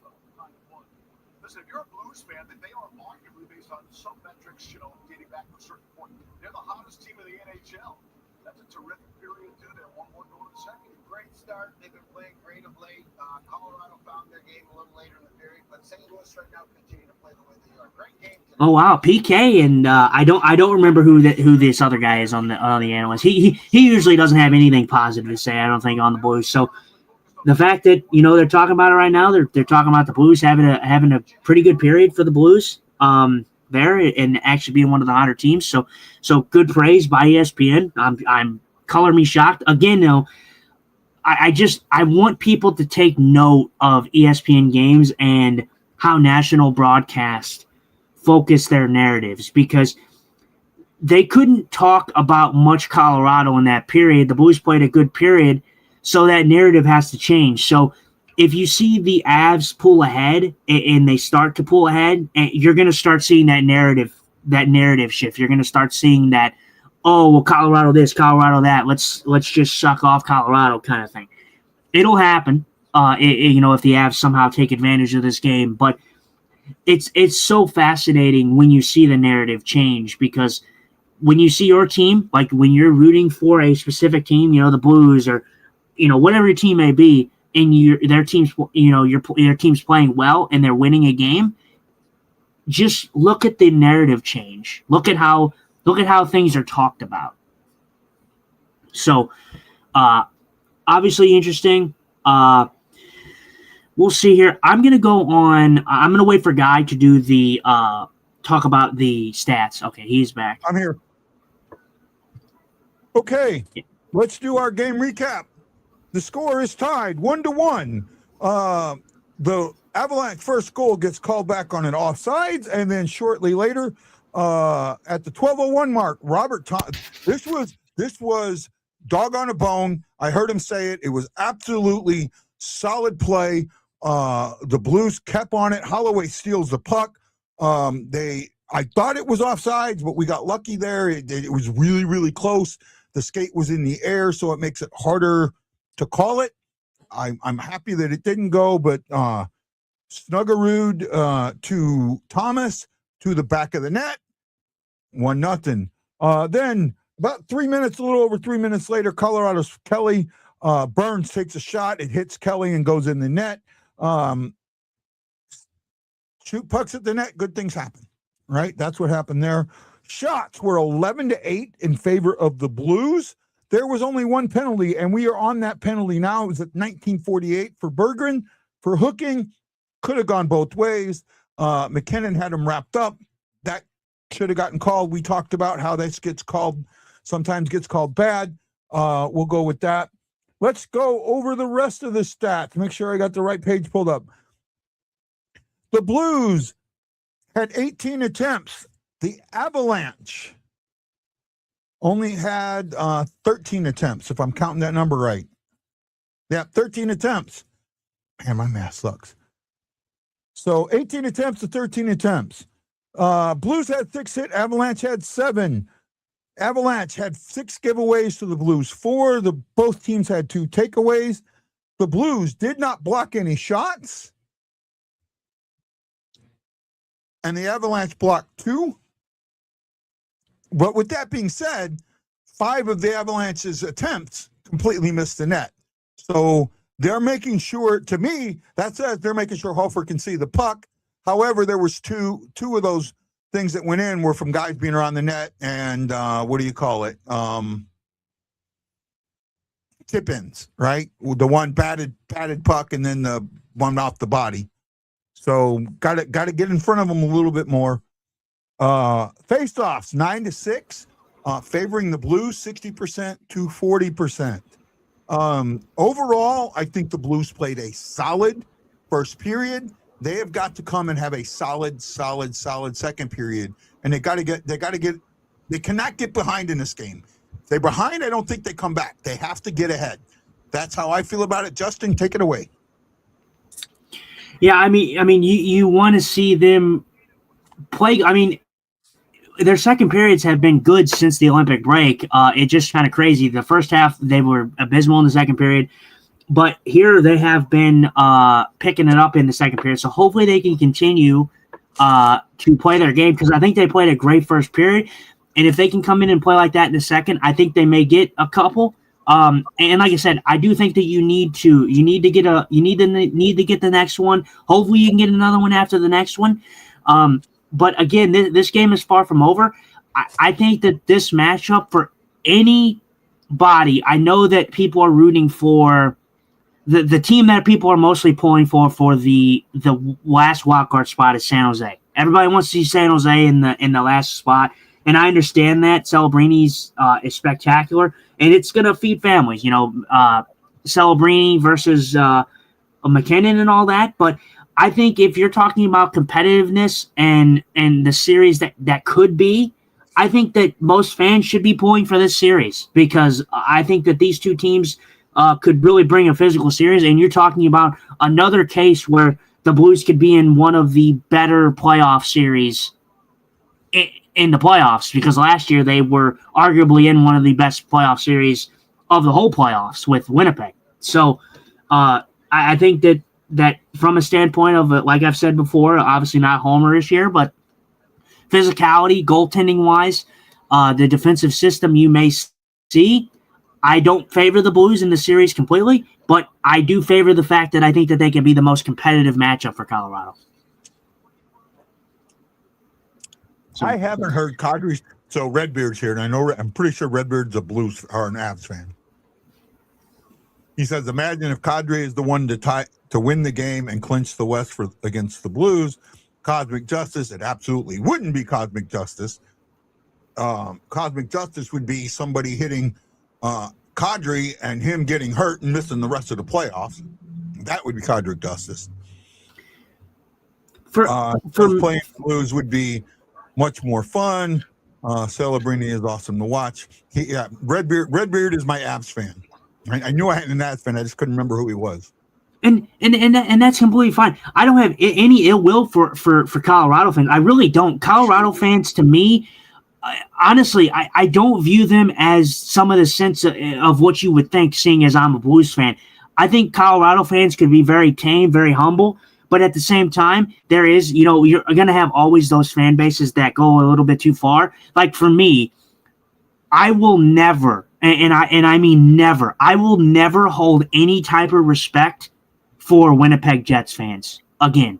And that stems from last year's series. And again, this was coming from a man who I rooted for Winnipeg. I was rooting for Winnipeg to be a playoff team, get over that hump, to really be a special team to watch. But the way that their fans, their coaches, their players handled themselves in the playoffs last year, I will never have respect for that team or that organization again.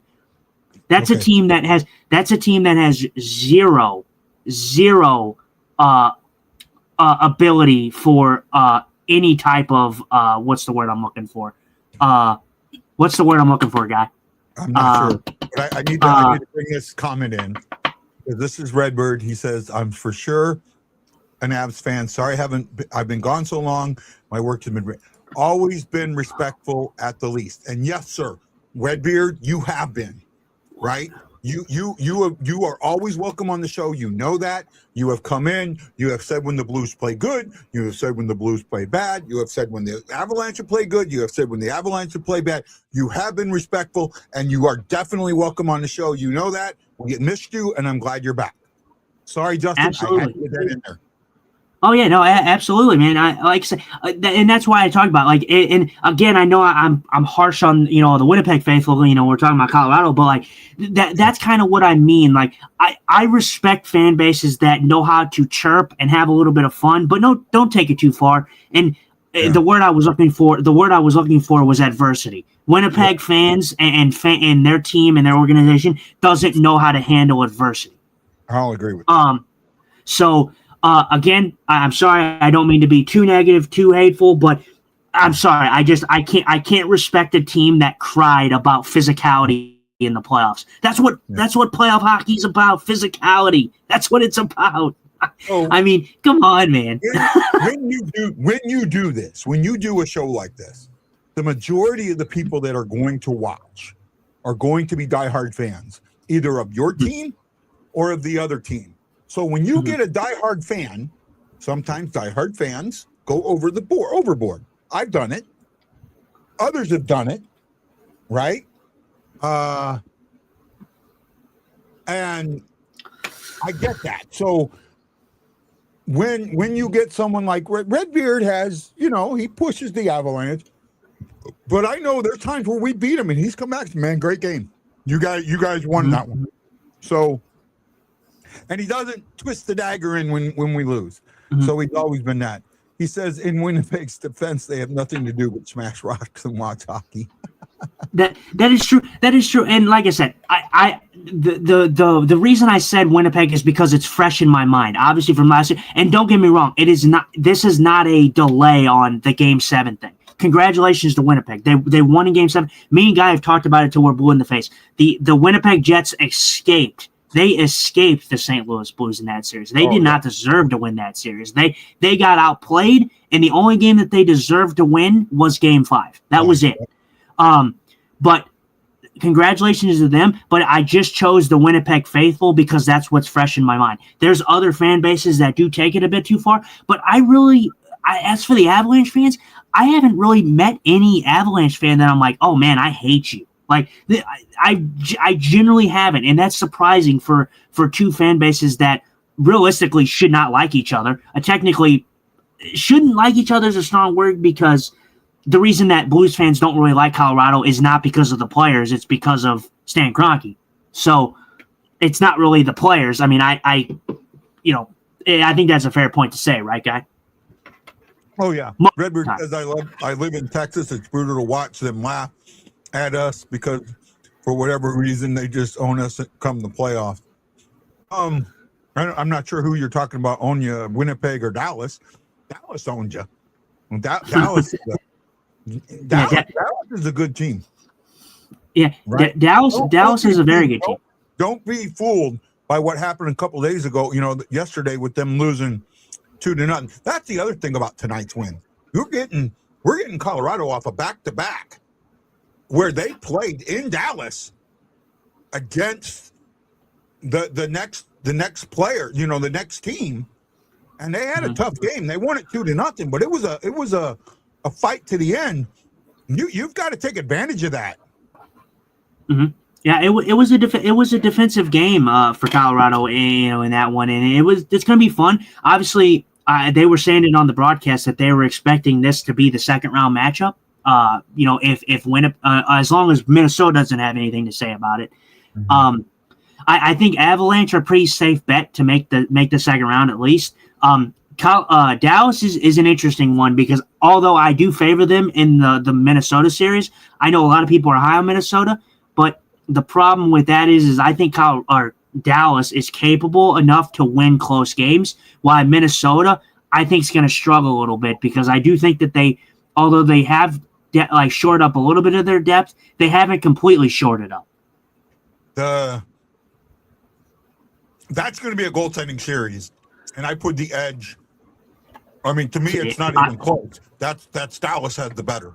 Yeah, I put Dallas with the heads up there because I don't even have to look at goaltending tandems. I think the goaltending tandem for Colorado has been great this year, but I think Ottinger alone beats both of those guys, especially in playoff experience. No, I'm talking about the Wild, not the Avalanche.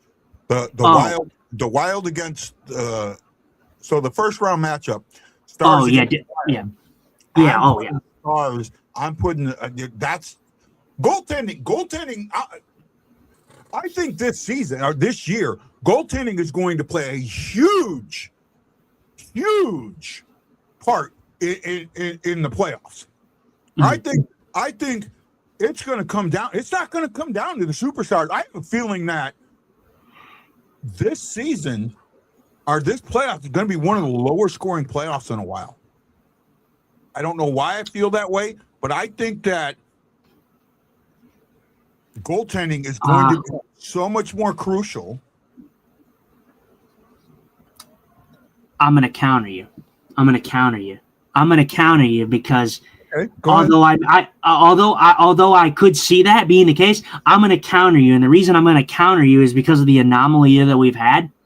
I think there's a lot of good teams in there that are going to keep games close, and there's a lot of good goaltenders that we're going to see. I don't think it's going to be the highest scoring playoffs that we've seen, but I think that it's going to be the lowest scoring playoffs. I don't think that at all. I think the reason that it's not going to be low scoring is because of how many teams that you have in it that have not been in it. So the experience is going to show, and I think that the teams that have not had the experience in the playoffs are going to struggle a bit, and I think you will see a good amount of high scoring games.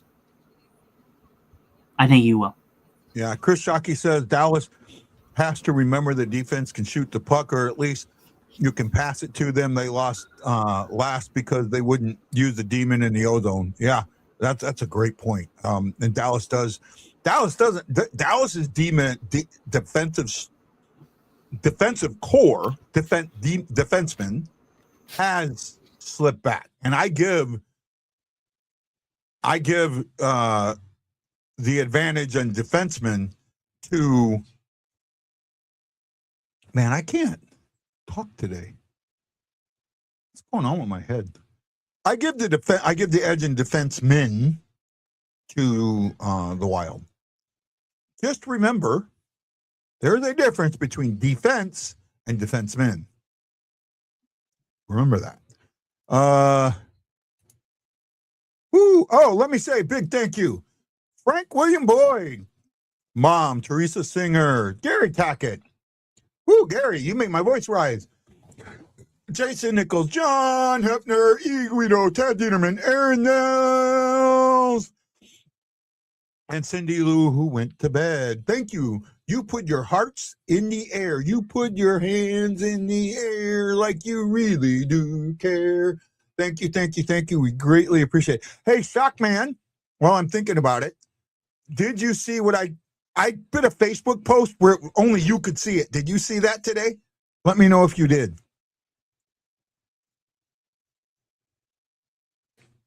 I have a Facebook post that should be only you can see it.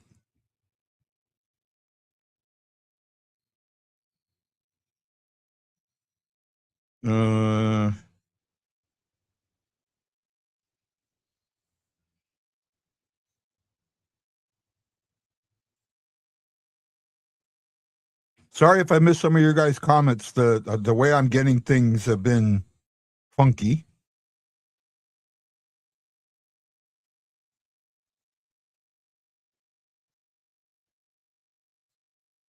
I really appreciate you guys, man.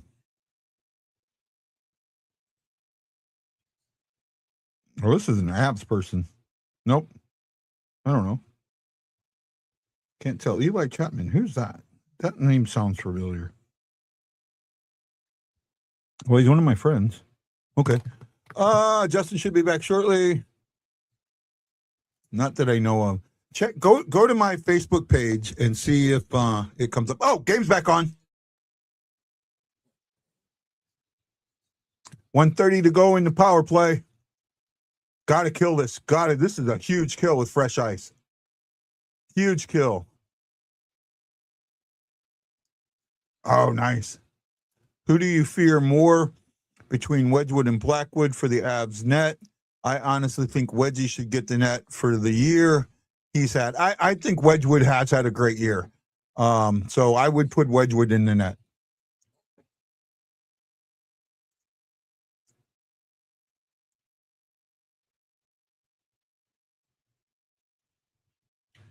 Well, 56 seconds to go on that power play. Man, I'll tell you what. God damn, dude. Why are you so goddamn far ahead of me, dude? That's ridiculous. You're like 15, 20 seconds ahead of me. That doesn't do anything for me. It's got. Well, you're watching on the app, right? You're streaming it. I'm on the channel. It didn't pop up on the ESPN app for me. It was there and then it wasn't. So you're watching. So now I'm on the ESPN.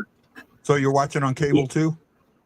Yeah, I'm watching. I'm not on cable. We don't have cable. I have the ESPN. I have the Spectrum app, but I'm on the app or whatever. Yeah, watching that might be why. That's why you're delayed. Good block. Good chip there.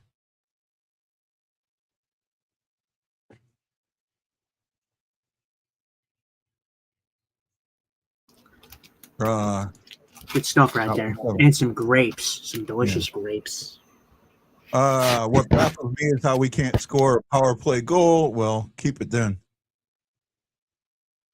Yeah, the video of me out fishing from the camera I wore. Yeah, I was. Sorry, man. No, Shock was. While you were gone, I'd ask Shock a question about a video I put up that I made just for him to see.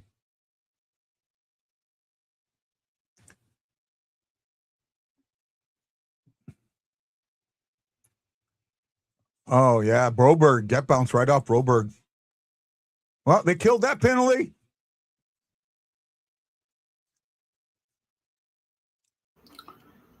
Yeah, shockingly enough, the Blues have played, or the Avalanche, on the other hand, they've struggled on the power play, and that's shocking considering how good of a season that they've had.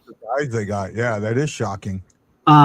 Yeah, they're in a similar spot. I think the Blues actually had a 0.3 edge on Colorado on the power play, which is crazy to think about because the Blues power play is anemic. Do you know why their power play is probably as bad as it is?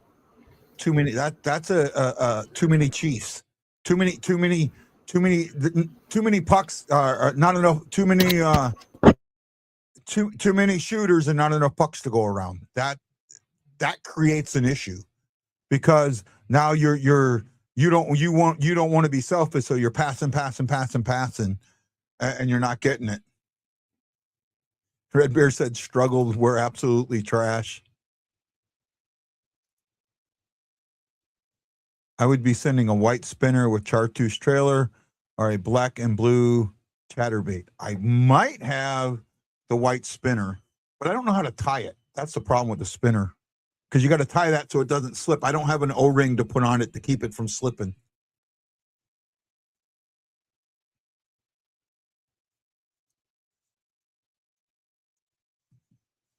Ouch. I don't know who that bounced off of. That hit somebody.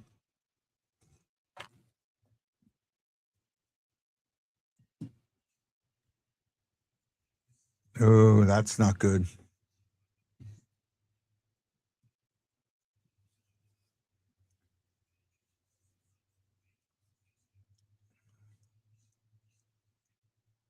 It had to have hit somebody. That didn't go in straight. Oh, it did. Oh, wow. That went in clean.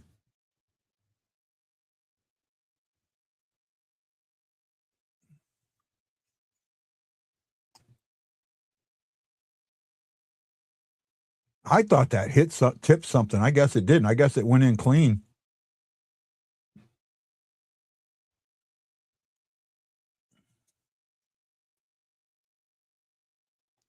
Yeah, too many options.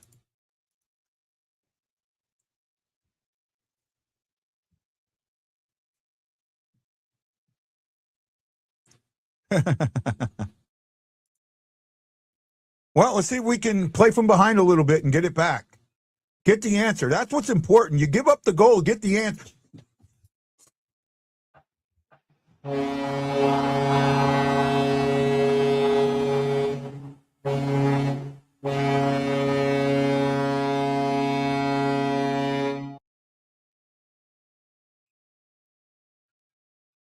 I know I'm ahead of you, Justin, but we have to. I can't wait to do these. The sound effects in that. I apologize, man, but I have to do it. I know it. I know it can be upsetting. Trust me. You okay? Boy, talk about talking. Didn't I just say that? I just said we need the answer.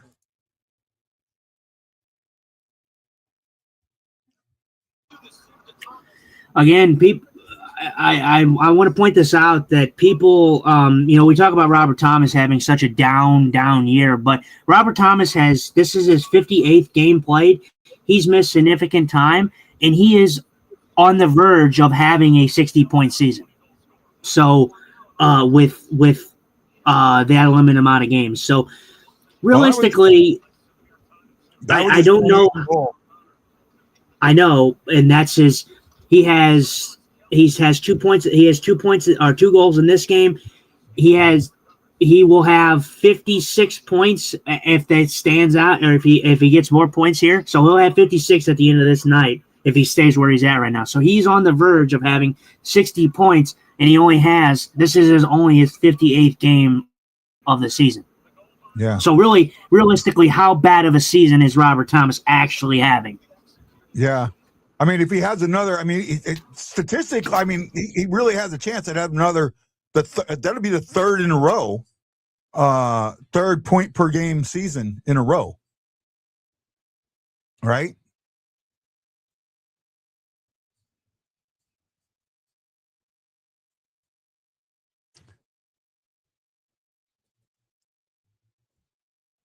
Yeah, I'm sorry I'm so far ahead, guys. I know if you're using the app, it's gonna be delayed, and I apologize. Well, that answer didn't take too long. It took I don't even know what the time was on that one. I'll tell you in a second. Maybe 20 seconds. It was 29 seconds. Yeah, 29 seconds. So it did not take long. I knew as soon as, because I heard you talking, and as soon as you stopped talking, I'm like, oh, they scored. I couldn't get the buttons to work. Sorry.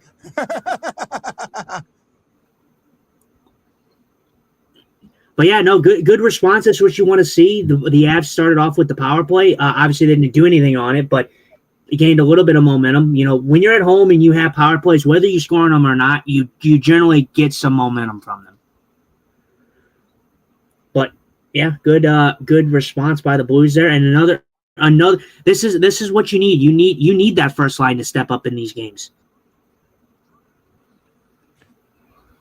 Oh, what a save! What a save by What a save by Blackwood.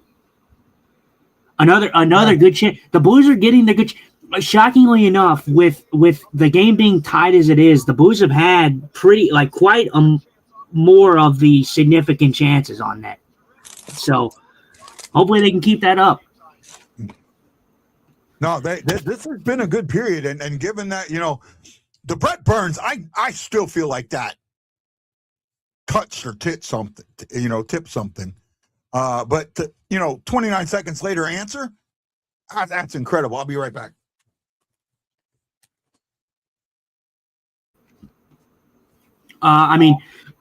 Brett Burns doing what Brett Burns does. Brett Burns is an elite veteran defenseman in this game. He's played the last time I believe he's missed the game. I don't know the date exactly, but 2013 was the last time Brett Burns has missed an NHL game. He has played 1,000 games consecutively in the NHL. That's not the record, though, right? It is not the record. It is not the record. I think he is 60. I think he's 62 something. He's 60 something off from tying the record, I think. But the record was his teammate. Actually, no. Yeah, I think no. I don't think it is. Hot dog guy got it. I think the hot dog guy ended. It's Phil Kessel. It's Phil Kessel leads. Phil Kessel leads, and he has like 1,064, 60 something like. He has 1,060 something. I don't know. But Brett Burns, a veteran defenseman in this league, he knows how to play the game. He's been around it, and he's played consecutively. He's played 1,000 total games consecutively. The last time he missed a game, I don't remember the date exactly, but it was 2013 was the last time Brett Burns has missed an NHL game.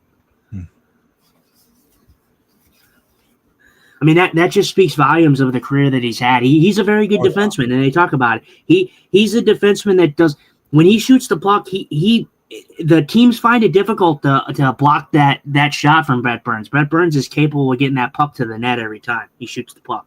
So yeah, definitely a great defenseman for them. I thought a little bit that it would have hindered the Avs a little bit, but it shored up their defense a little bit more with the veteran presence of him. It doesn't have to be the nice move, Holloway. Brett Burns doesn't have to be the head honcho. He's not. And the Avs knew that. Like the Avs weren't bringing him in to be the head honcho. He was brought in to be the depth guy. Let's see what kind of move. Man, Dylan Holloway making some moves out here, though. I'm telling you. Yeah.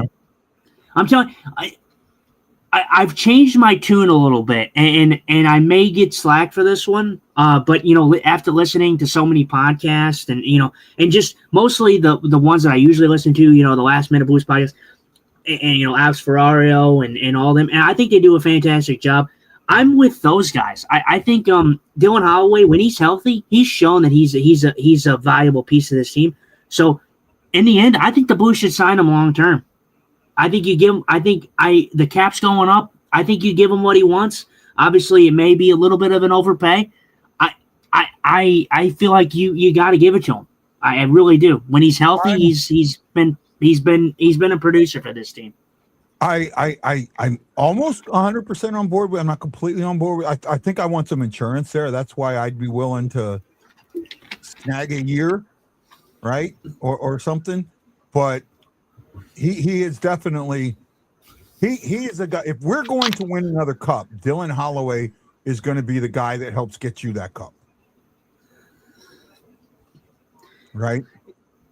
I mean, well, and you think about it, Dylan Holloway is what, 23, 24 years old, so he is still young. I mean, he's not even in his prime yet. So, if you continue to go with how Dylan Holloway is playing, and when he's healthy, he's an invaluable. How do you not call that?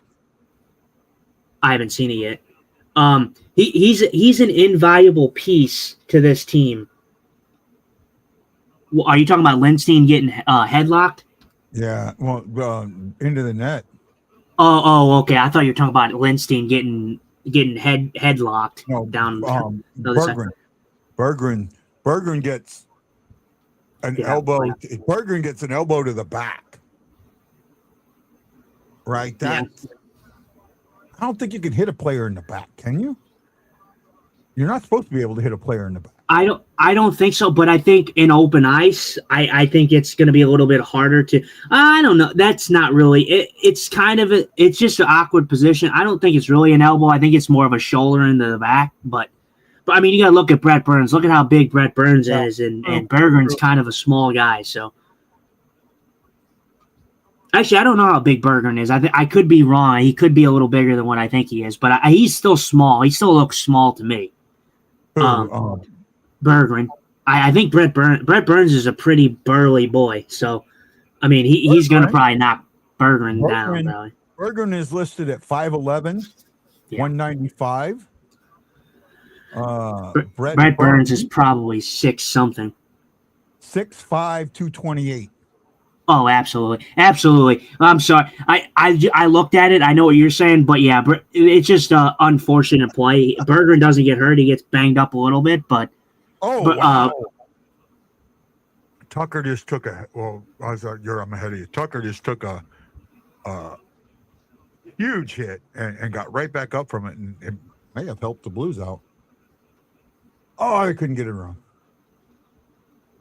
Oh, it was like a reverse hit. Yeah, that was pretty cool. Pretty good reverse hit there. Brett Burns, he didn't have any ill will on that one. He just what a play by Jimmy Snuggerud right there.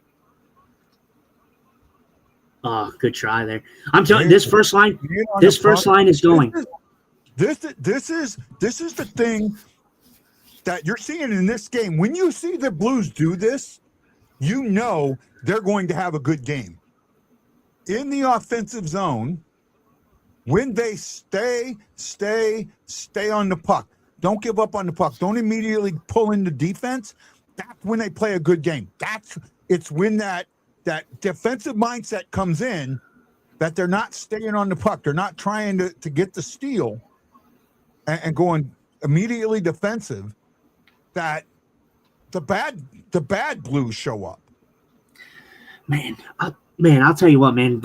I watched the Dallas game in Colorado. Man, the game that Brett Burns has had, and just these last 2 games alone, is something incredible to watch. Because what a play by him on that 2-on-1 with Snuggerud and Holloway. He's 40 years old. He's probably got 2 more years in him, if somebody will sign him. I don't know what his contract is with Colorado. I think he signed a 1-year deal this year, right? I don't know what he is, but again, I think people know that Brett Burns is not going to be the head honcho anymore. He's going to be the guy that you bring in for veteran presence on the back end. So I would assume that any team would be fortunate to have him. I would assume the Avs would probably try to sign him again, and I would assume he would like to stay with the Avs because the Avs are competitive now. So he would probably take a pay cut. Yeah. He may not even need to take a pay cut, to be honest with you. And I'll tell you in a second, if you give me a moment. But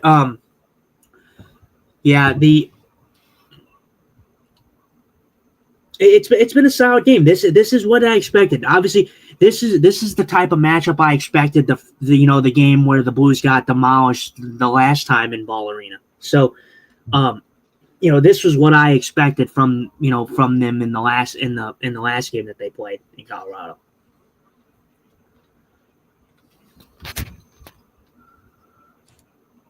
And you're seeing what you need from the top line, though. Yeah, I'm looking up. No, the Blues, this game, they're playing this is what we expected to see at the beginning of the season that we didn't see. Right?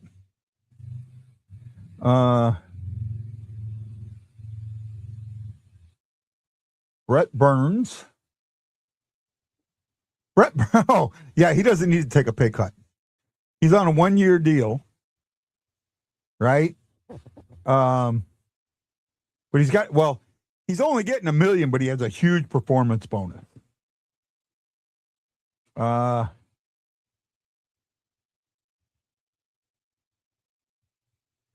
If he plays, he will get automatically got a $3 million bonus because he played more than 10 games.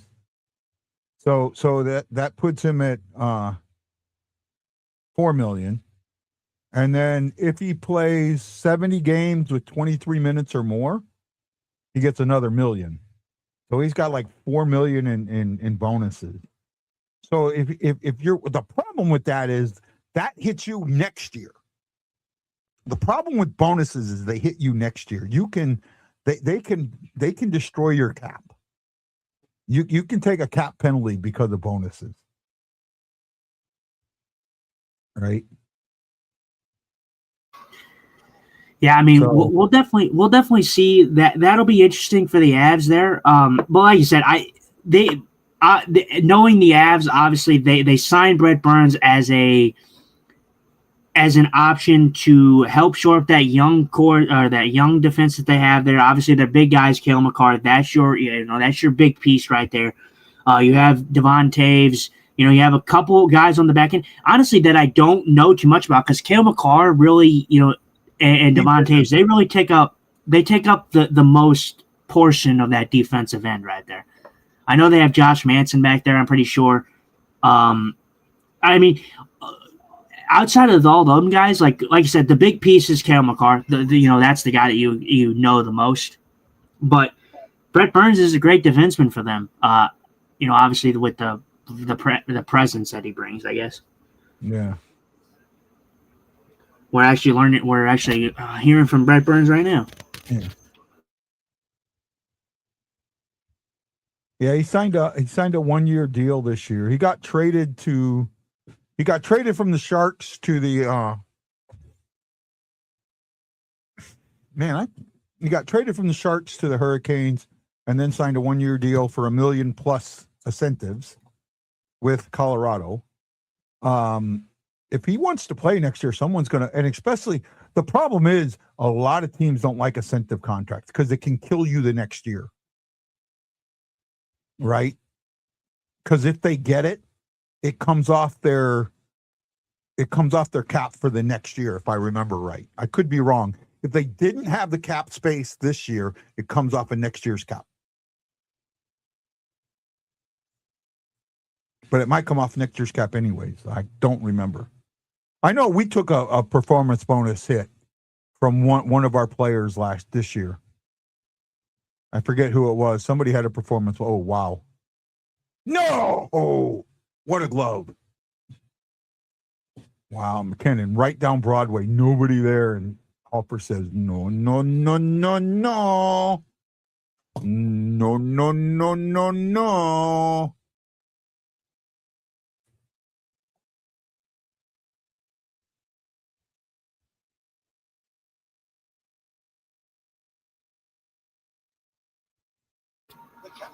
Good job by Hofer there. Hofer made that one look effortless.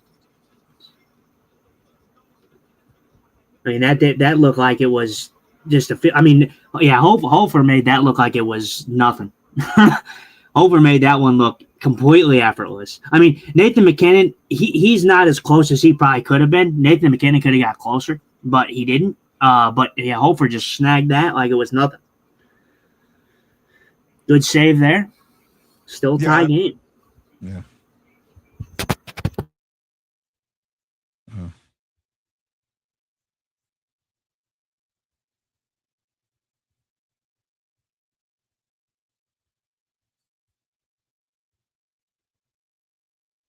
I'm gonna go off for a second. Okay. I don't know how far ahead you guys are of me, but I can kind of give a play-by-play. We got Berggren in there trying to get that to Neighbors. Neighbors just misses wide. Neighbors behind the net, taking it out, throwing it up to Tyler Tucker at the point, gets blocked. Fowler gets it in deep. Colorado throws it right back, trying to get it out. Oh, very good try there coming around. I think that was Berggren coming around the net with a shot there for short side. Pretty close chance there. Uh-oh. We got some action. Jake Neighbors getting into it with Jury. I don't know if Jury wants that fight, but probably not a smart move on his part. Okay, I'm back. Sorry. I don't know if we're going to get some penalties out of this one. I'd have to see what happens. I would assume Colorado probably starts this. They probably should come out with one, but I doubt it if they're going to call this like a playoff game. I don't know what happens, so I didn't see what started this. I would assume it's Colorado though, because of something that happened in what happened in the play. Yeah. Parker Kelly was in there. Redbeard says Malinsky has been so good it allowed for us to move on from Giard. Burns will keep trying to win a cup if he doesn't get it this year. I could see that. And then AC Dan, of course you can hit him in the back. Tom Wilson does it all the time.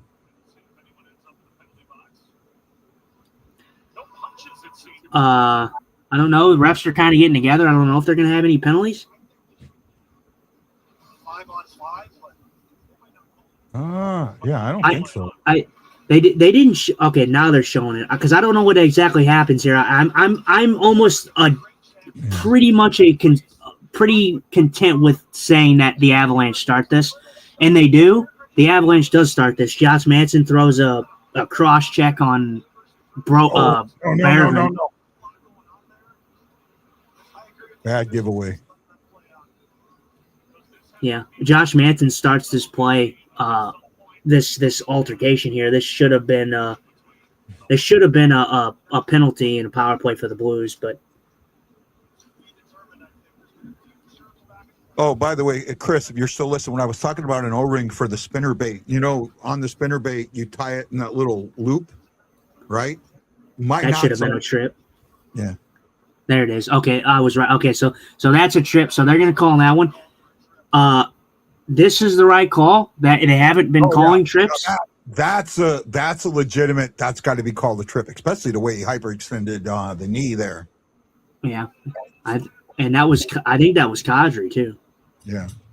Oh, Kadri. But, wow. I didn't even realize Kadri was playing. I hadn't heard his name or seen him in this whole game. Wow, I'll tell you what though. That's a you know what? Play. That's a Kadri play if I've ever seen it. People talk about, Kadri's not a dirty player. Yeah, Absolutely was a dirty player. Absolutely a dirty player, and that was a dirty play. That could have. I mean, you're lucky. He's one of the most dirtiest players in the league, right? You're lucky. You're lucky that that's not like because you're looking at like a slew foot situation, but with the way that he comes in. It's not a slew foot because of the way he comes in, but if he comes in like back to front to back, that's a slew foot situation right there. Yeah. No, he takes his knee out.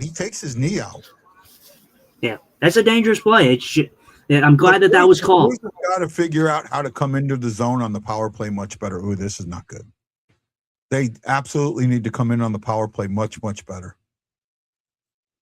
They need to figure that out. That is an absolute must.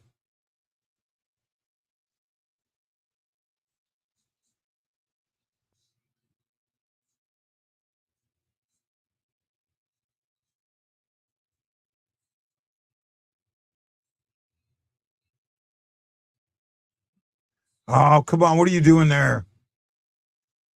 You once you get that puck, you cannot screw that up. You got to keep that puck. Shockey says there's the Kadri we know.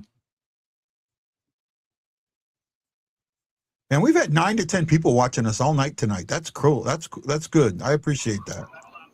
Absolutely. Thank you for your guys' support. Drop us a like, and if you like what you're hearing, and we definitely appreciate you guys being here.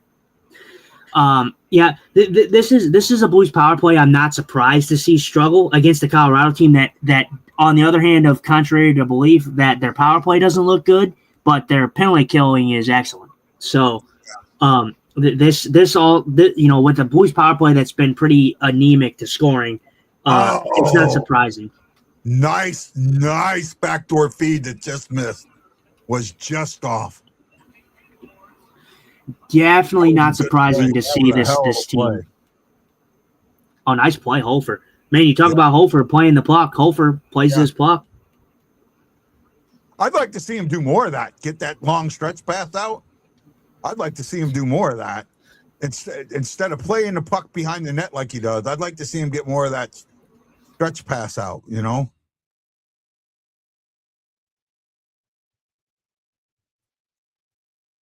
Man, if they could have figured things out at the beginning of the season.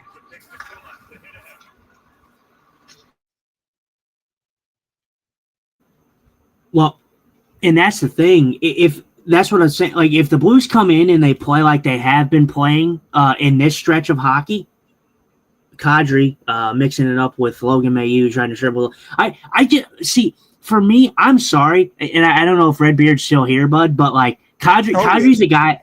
Okay, well, Redbeard, Kadri's a guy I will never like, and I will never want Kadri on my team. Kadri is the definition of a weasel. That guy throws nothing but cheap hits, and then he goes to chirp, and he chirps the smallest guy on the ice. He has no backbone. I mean, absolutely none. That guy is a weasel to me. So sorry, Redbeard, but not sorry. I don't like Kadri. So, but I don't think most Blues fans do like Kadri. So, yeah, I'm not a Kadri fan either. I will say,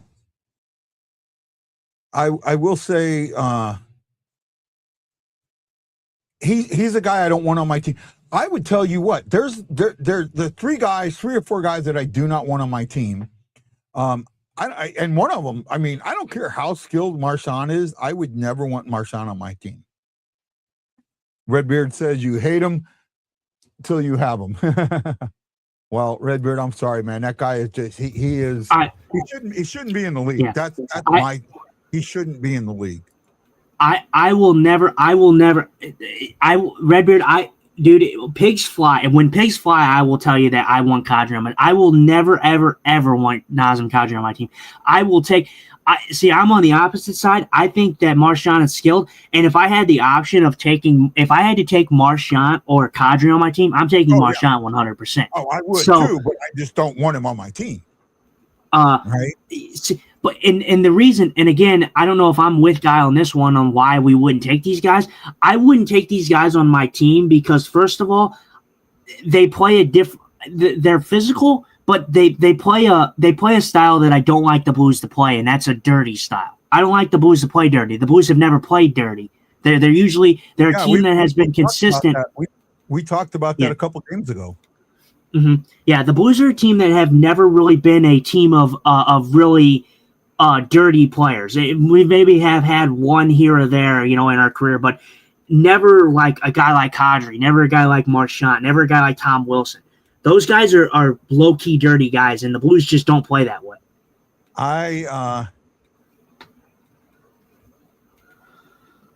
Would you take Tom Wilson? No, I would not take Tom Wilson. AC Jenner, there's guys like Marchand and Ben are skilled but pests. Guys like Wilson and Kadri are just pricks. But here's the thing with Marchand. He's good enough that he doesn't need to be like that.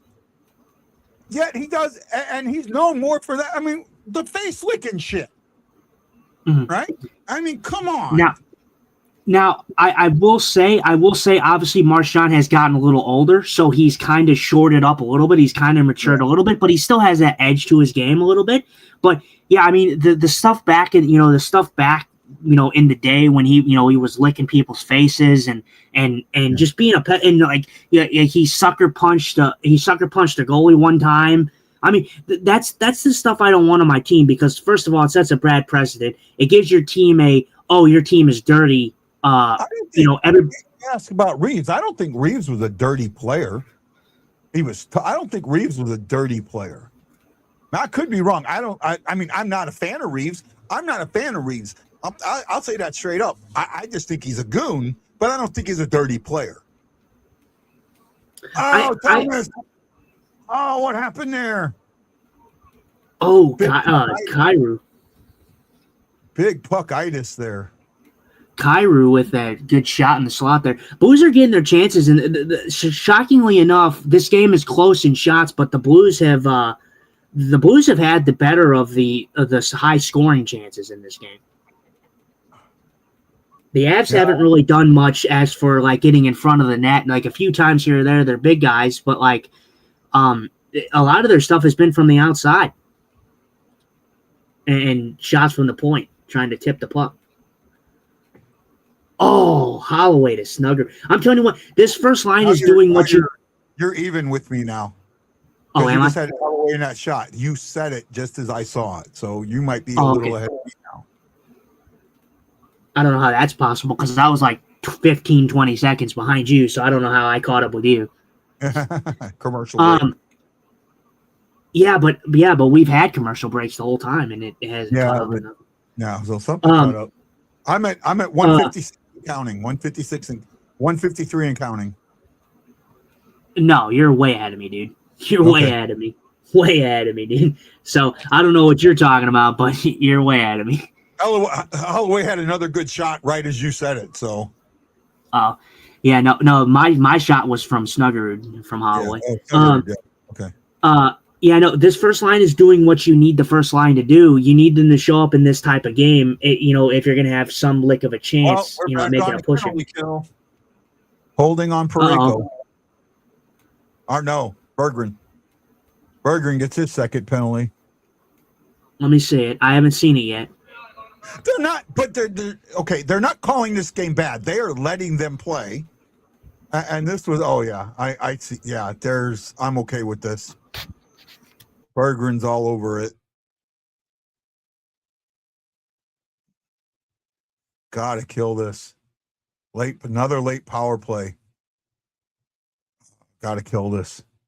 At least they won't have as much time in the period if we can kill this.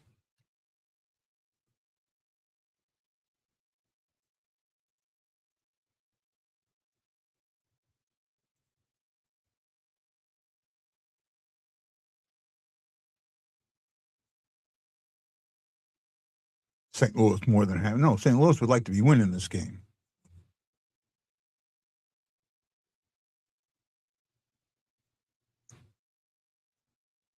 Wow. Well, Hofer's winning me over, bud. He's winning me over. I still want a veteran presence, at least for 1 year, but he is winning me over.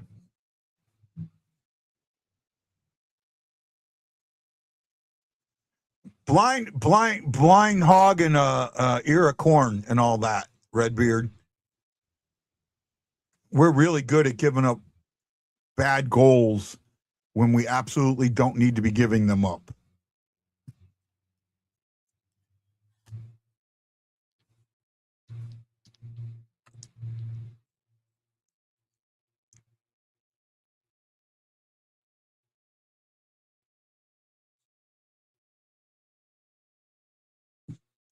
Got it cleared.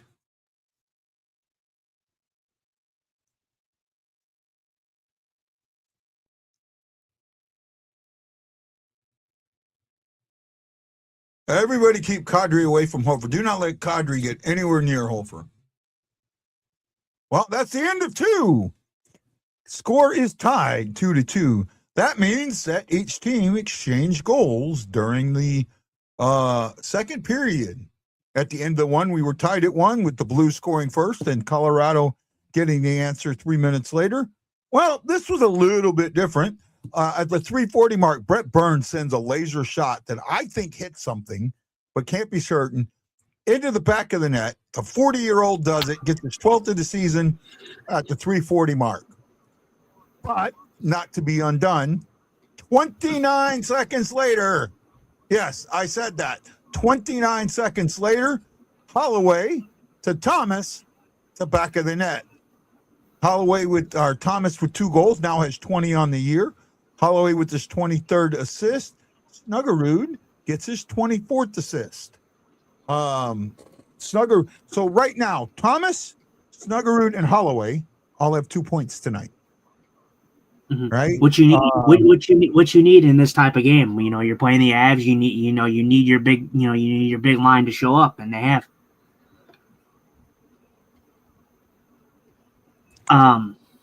Safest thing you could do is go shorthanded to end the period, Redbeard. I will say, Redbeard, I'm going to say this, and I'm going to say this not as a disrespectful thing. Like I said, I've talked highly about Colorado in this game. I want to draw a comparison because on this show, myself and Guy have talked about the one issue with Robert Thomas, and it's his hanging his head, raising his head, kind of showing his emotion. I want to draw this comparison, and I want to say that I love that we talk about this on this show, and we talk about that with Robert Thomas, but no one ever talks about the frustration that Nathan MacKinnon shows. Nathan MacKinnon, I kid you not, anytime I see Nathan MacKinnon do what he does on the ice when things aren't going his way, he looks like a big baby out there. I am sorry. He looks like a complete baby out there. You can tell when he's frustrated because he shows it on the ice every single time he's mad. He shows it every single time he's angry. He's slamming his stick. He's slamming sticks down. He's breaking sticks. He's slamming the door. You see it every single time he's frustrated. And that's why I think the Blues are doing a good job in this game, strictly because of the fact that Nathan MacKinnon's frustrated. If you have Nathan MacKinnon frustrated, that means you're doing something well. So I think the Blues are playing a great game in this game. It's a tie game, of course, but I just wanted to point that out because we talk about Robert Thomas and how his attitude is kind of the sore spot for him.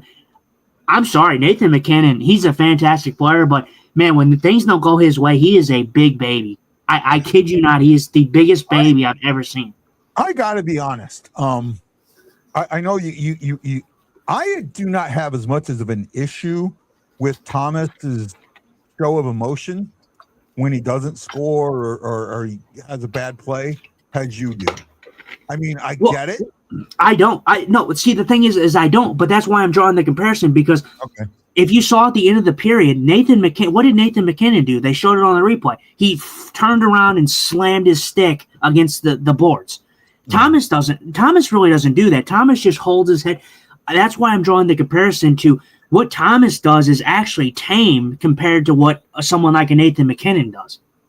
It's tame. So that's my comparison. I don't actually have that much of an issue. I think it's kind of just think it's Thomas being a competitor and just wanting to be good and wanting his team to succeed. I don't necessarily think it's like it's a massive red flag issue, but it's a topic to talk about. I don't know what you mean by carb, but it goes also Mac throws a fit when carbs are within 100 yards of him. I'm not sure what you mean by that. I don't know if you mean like carbs, like in like food, like if you mean carbs or what, but there's something about Nathan MacKinnon, and anytime he gets frustrated, that he is always showing it on the ice. Every single time I see him get frustrated. Yeah. Go ahead. You can read it. So let's go ahead and finish with the stats. The Blues are playing a good game right now. Shots are 20-17 in favor of Colorado. The Blues are, for that period, the shots favored Colorado 12-6. They were Blues got doubled up. Colorado ended up having, and this is easy for me to do, 37 attempts.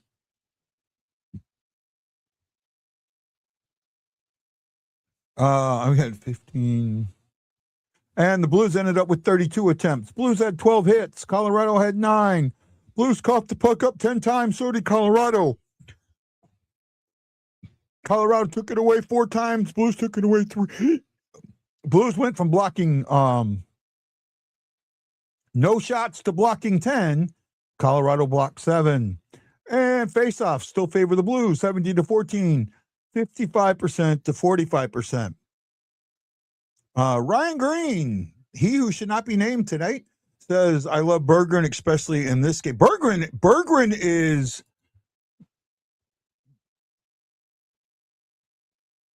I think that's defeated body language versus anger and frustration, though. True. Nate Dogg is a taskmaster when it comes to his teammates, diets, hence the carbs comment from whoever that was. Okay, that makes sense now. I didn't know that. Thomas, 20 goals, MacKinnon over 50. You're comparing an apple to an orange. Yes and no. Yes and no.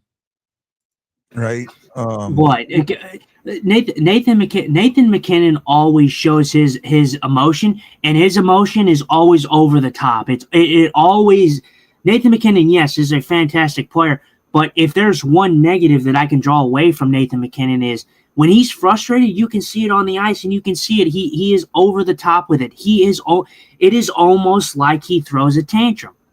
I kid you not. Anytime I see him mad, it's not just against the Blues. It's against any team he plays. Anytime he gets mad, it's always like a baby throwing a tantrum. Every time. Right now the Blues are tied at 2. They need these points. They've got to. They're playing very, very well in this game. Now let's do this test. You have to pick Mac or Thomas, knowing Mac is a hothead. Unfortunately, I'm taking McKinnon. Right? I mean, I'll take the 50 goals. I'll take the 100 points. We haven't had a 100-point scorer in 20 years, 30 years almost. So I'll take the 100-point score. I mean, yeah, Redbeard. I get what you're saying. I get what you. He shows it and then he scores. Yeah, he does score. I think people are way more tolerant of tantrums. Yeah, the style of. Who was it? I'm trying to think in baseball. Was it McGuire or Pujols? Pujols would get so upset when he struck out. Right? Yeah, they dress it up as passion. I get told I'm passionate a lot. But again, they dress it up as passion. So, okay, so let me put it this way. If Nathan McKinnon throwing tantrums on the ice is passion, then why is Jordan Binnington wearing his heart on his sleeve not passion? Yeah. Agreed. That's a double standard. That's a double standard. Now that is almost apples to apples, right? Because Binnington, if Binnington does anything, it's all, Bennington's a jerk. Bennington's a hothead. Bennington's this. Bennington's that. Bennington's done some stuff. Okay, I'll admit that.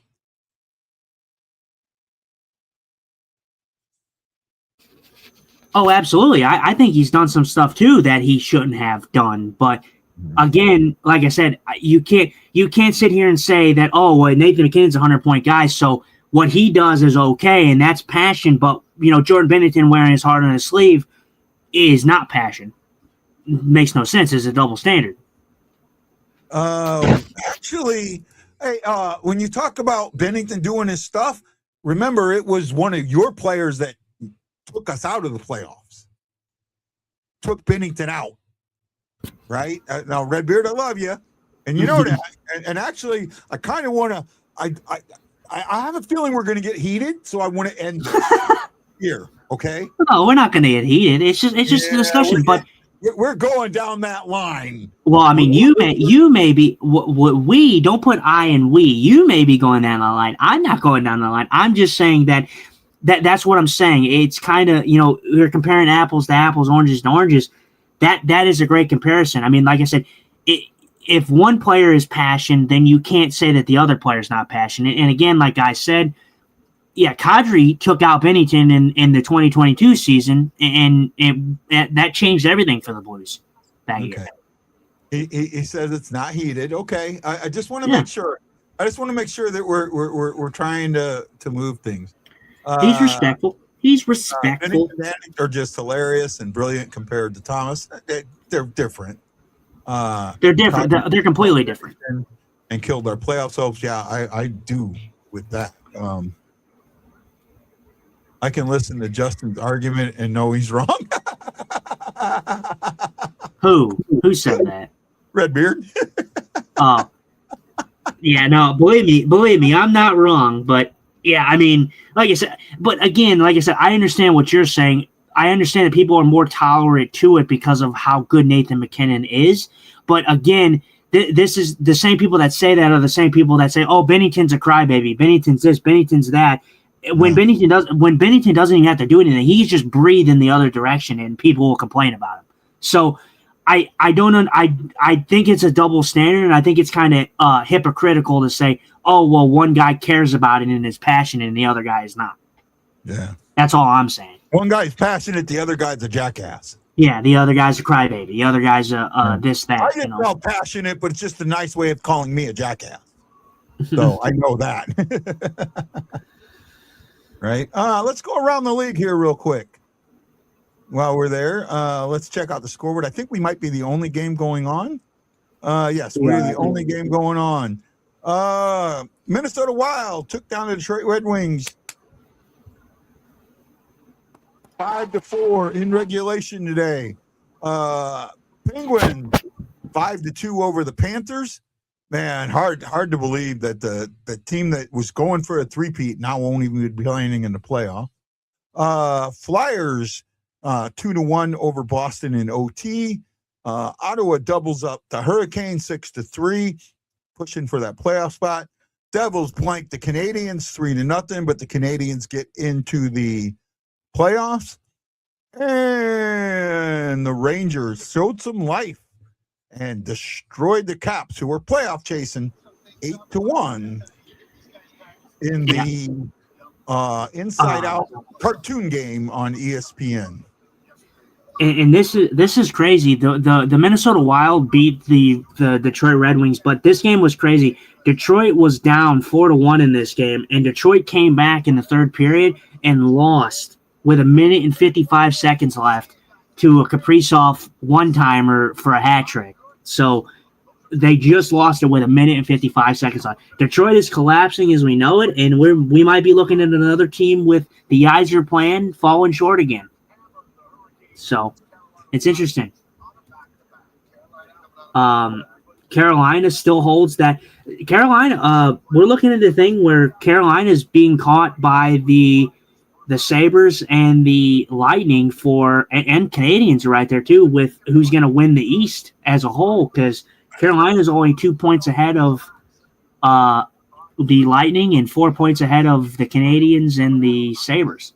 So the Sabres, that I'll tell you what, game one of the Sabres, if they're not playing on the same day as the Blues, we may do that game.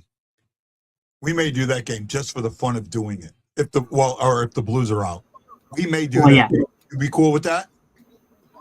Yeah, I should be fine with that. I think we should still cover. Even if the Blues are not in, we should still cover the playoffs because it's still a hot topic. The Sabres is going to be a fun run. Obviously, we won't know who officially has made it until probably the end of the season. The last game. So it'll be interesting to see who actually does make it. I've never been so excited for I don't know what that is. If McKinnon takes over, it's going to be so glorious. I don't know what. I think he's talking about the third period. Can Snuggerud become a Kaprizov? I'd hope so. Second of a back-to-back. Okay.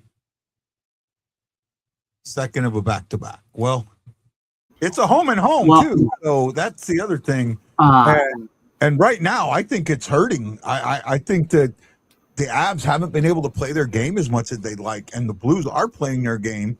I'll say this. The Avs, on paper, are a better team. And they've done it all season. They've played better all season. But at the moment, the Blues are playing better hockey, in my eyes. Yeah, I mean, the Blues have, like I said, the Blues have had the better of the chances in this game, the better of, I think, the overall play as for like a standpoint. I don't think anyone's really taken the cycle game at all. I don't think the cycle game's been there for either team, but I think the Blues have just had the better of the chances.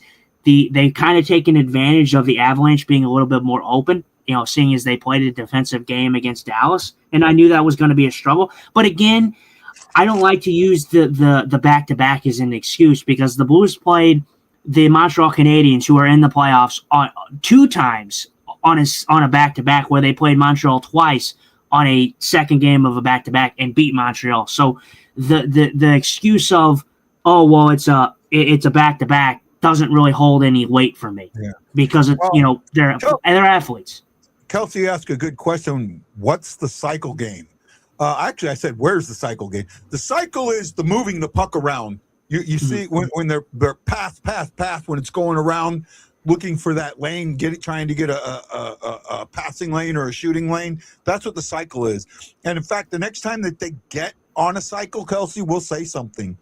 So you kind of know what a cycle is. Remind me, Justin, is on a cycle. Yeah, the cycle is a gameplay factor where teams try to work it on the outside and they make teams kind of chase around, and it opens up passing. It opens up passing lanes. It opens up shooting lanes. When you cycle and you cycle well, you're mostly looking from the outside to work in to get to the inside. So you're wearing teams down because it allows that team that's cycling to just control the play, but it allows the team that's getting cycled on to not change, to not get off for line change. So it makes them tired. We'll definitely mention that, Kelsey, if we run into a cycle situation. But it hasn't happened in this game. Like, there hasn't been much cycle. And that's why I thought originally I read it as, where's the cycle game? Just looking at it. Well, and it's what I was going to say is, because of the way Colorado plays, it kind of takes the cycle out there. They want to be very fast. And if you do go into a cycle, they are good at breaking it up and going, getting a breakaway, getting an odd man break. So you don't play the cycle as much against Colorado as you do other teams. The cycle that you do against Colorado is more of a down low, get the puck staying back underneath, so you're not having that high up in a blue line cycle where you take that chance. So you'll see more of the passing below the circles. Yeah, you want to play a behind the goal line cycle with the Avs, because the Avs don't tend to cover down low as much. The Avs, like Guy said, the Avs want to play fast. The Avs want to play quick in transition. So when you try to implement the defense into the offense, at the blue line, the Avs are going to be jumping at the Blues at the blue line, which allows them, if they turn the puck over, that you're giving up odd man breaks, and you don't want that to happen. So you want to play down low. When you're on the power play, you're going to get a lot of cycling, and that's what you were seeing there. Was on a power play, you see a lot of cycling. Yeah, right. At least you should, and you should see movement. The Blues sometimes don't have enough movement. They seem to be pretty stagnant in the zone and don't move. You need to have cycle, but you need to move as well. All right. Agree. Dump and chase and physical hockey is our kryptonite. All right. Yeah. Keep them off the cycle. Yeah. So against the Avs, you want to play an abbreviated kind of cycle. Yeah. You want to play the goal line cycle. Like, play behind. Don't get it up to the point. You're not going to have too many shots where you get it up to the point. Well, right now, Colorado is on a cycle. Well, they were. That was an abbreviated cycle, right? Well, they killed that. Avalanche are plus 41 goal differential in the third. Well, I mean, they're an amazing offensive team, but they also, can give up a lot of goals. I don't know what their goals against, but I think it's not super high, but it's up there. It's not super high, but the thing is the Avs are in the same position as the Edmonton Oilers. They score a lot of goals, but they give up a lot as well.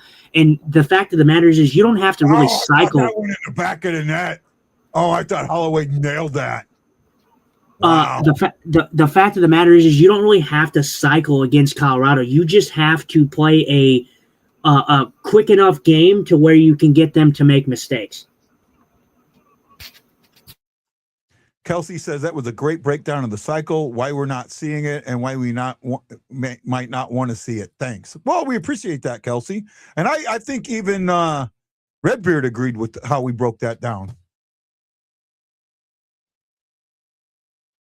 I really do. I think Redbeard agreed with that. Yeah, I mean, and like I said, and it's no disrespect to Redbeard. It's no disrespect to how Colorado plays. And I've said it before, and I'll say it now. Even that you're here and you're an Avs fan, Cale Makar is a fantastic defenseman. Cale Makar is an offensive guy. Yeah. The Avs do not make their money playing defense. That's not where they make their money. Right now? Isn't McCarr injured right now? Yeah.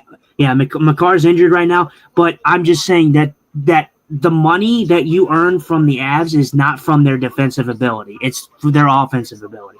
The Avs struggle defensively, and it shows with how many goals that they actually do allow and the fact that they have to score so many goals to win games. Yeah. And that's not a disrespect, but I'm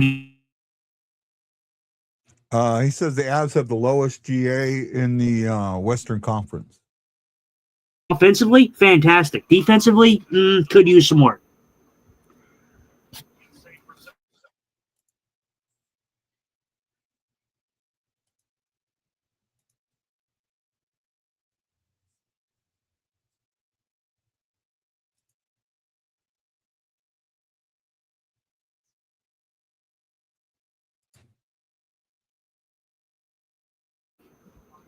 I don't know what the time frame was, but here in the recent stretches, Joe Hofer's had the best. The Avs have the lowest goals against in the league at 2.49 per game.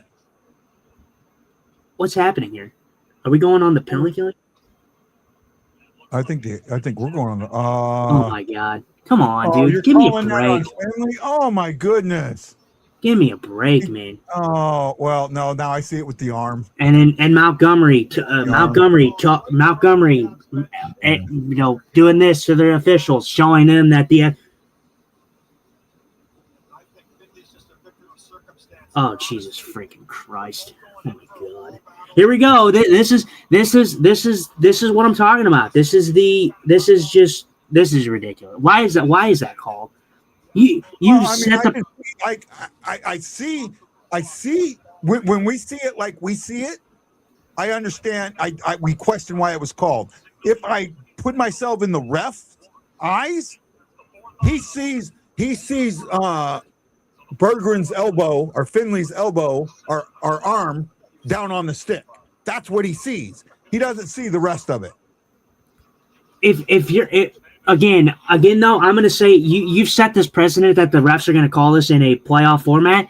Montgomery's even said it best. He did this to the officials, 4-1. The Avs have had 4 power plays to the Blues' 1. If you're going to call it as a playoff game, you need to call it as a playoff game and even it up. Well, he's wrong. It's only 3-1. Well, I don't know what it was, but whatever it was, the announcers said it too. So they must be wrong too. So, but whatever, it doesn't matter. The gesture by Montgomery says it all. If you're gonna call it as a playoff game, you need to even it up. Not lopsided. That's not how you play. That's not how you officiate it if you're playing it as a playoff style game.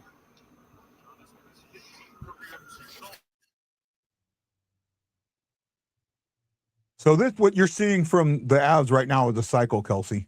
This is a cycle. And you'll see it on the power play, obviously, because it's 5-on-4. But what they're doing, this is the cycle, and you want to do that during when you're 5-on-5.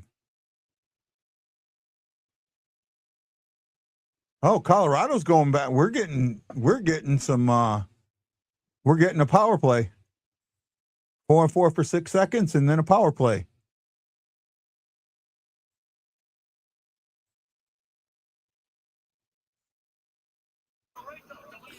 And I don't know who this is, but whatever it was a makeup call. Which again, I've talked about on this show. Yeah, so again, I don't like makeup calls. The reason you have makeup calls is because you make bad ones to begin with. That's why I don't like makeup calls. This was a makeup call. I haven't seen it completely yet, but no, it was legitimate. But it was a makeup call, but it was a legitimate makeup call. Good play by Torchenko to take that puck. That's borderline. That could have been called. It could not have.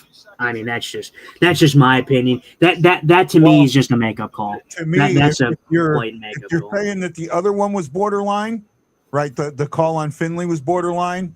I didn't say that. Then this one makes sense. I didn't say that at all. I just said it should not have been called. That's what I said. I didn't say it was borderline. He said he gets frustrated and takes penalties. Yeah, McKinnon took a penalty there. But again, maybe that doesn't get called. I don't know. It's kind of iffy. But their penalty kill is looking really good. I got to take a leak. I'll be right back.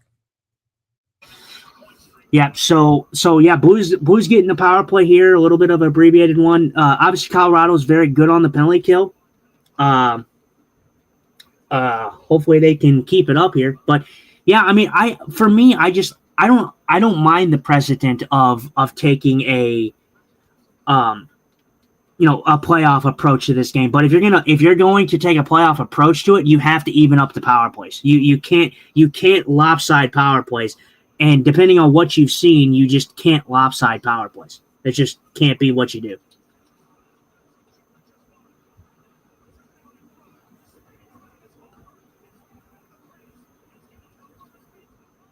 Yeah, Holford trying to get back to the net. What are they doing? I'm back.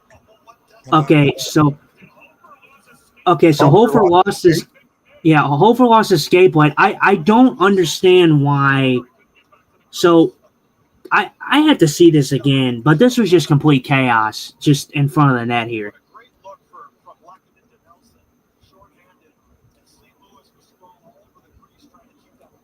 Why don't they call this? I have no idea. That's what I'm confused about. I don't know why this was not like a goalie interference. Well, because Hofer's completely out of the net. That's why. Hofer's completely out of the blue paint. Yeah, the blue paint. Yeah, but there's where he loses the skate blade. So, but at this point, he's completely out of the net, and then it comes down. Well, good. Like you said, good support there by the guys on the ice there. Holloway, Snuggerud kneels down, gets that puck away. All right, well, Hofer's back. Yeah. It's 43 seconds left. I'm sure guys, 20 seconds left. I'm at 35. Yeah, I know.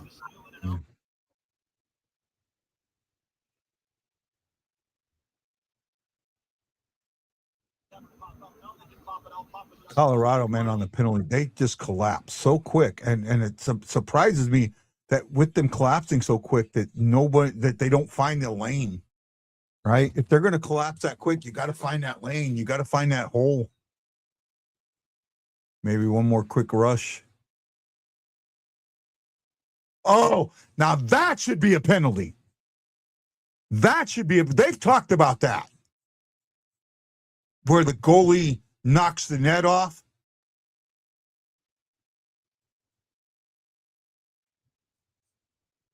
McKenzie kicked that net off, and there was no reason for him to. They talked about this. This does need to be a penalty.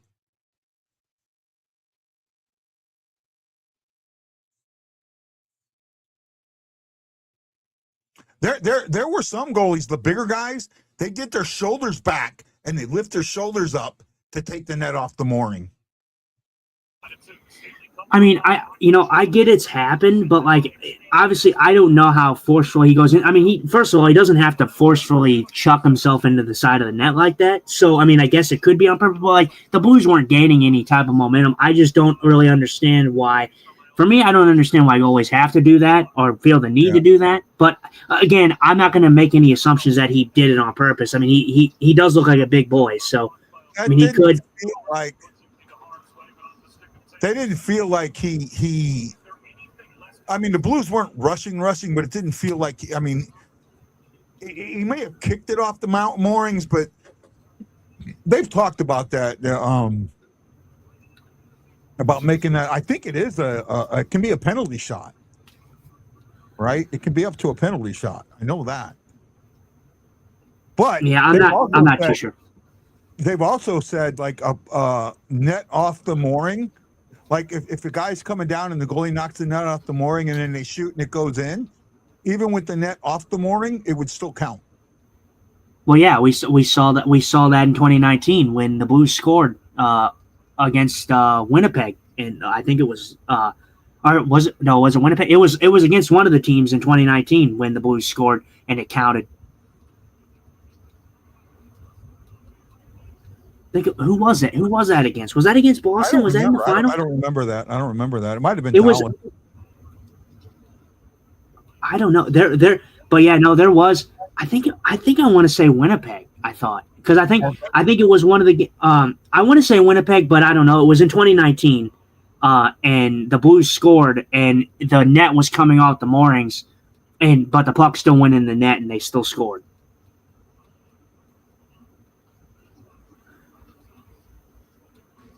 It is, if it's blatant, sliding into it wouldn't count as that. But it didn't look like he slid into it. It looked like he kicked off it. Right? Like he kicked back off it, not that he slid into it.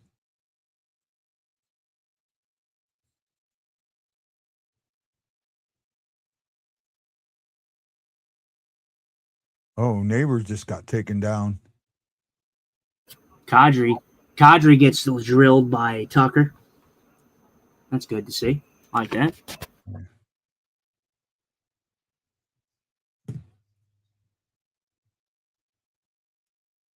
If anything, extend the pegs lower to remove that and avoid people. Well, if you extend it lower, that means that, well, I don't know, the high part, maybe.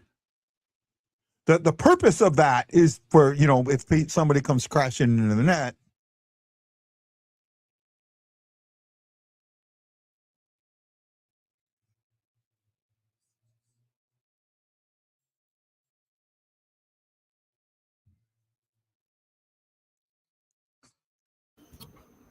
I like that hesitation from Mayu getting that shot there. Well, I guess I don't know. I mean, just the way I looked at it, the way it happened, it just felt like it shouldn't have happened at that moment. That's the way I looked at it. I could be wrong. I admit that. 11:27 remaining, almost halfway. Logan Mayu making that great poise at the blue line, getting that shot through. That was a good shot by him. Oh, Brett Burns? No, Logan Mayu, who toe dragged and shot the puck. Shots this period are 5-1 in favor of the Blues. They are now for the game 23-22. Yep, it's been a close shooting affair most nights. But the Blues had the edge in the shots in the first. The Avs had the edge in the shots in the second, and the Blues have it right now in the third. So it's been a back and forth period. This could go either way. For me, it's smelling like an overtime game, but I could be wrong. I don't think you're going to stop people crashing the net, and if you lower the pegs, people are going to get hurt. Right? I'd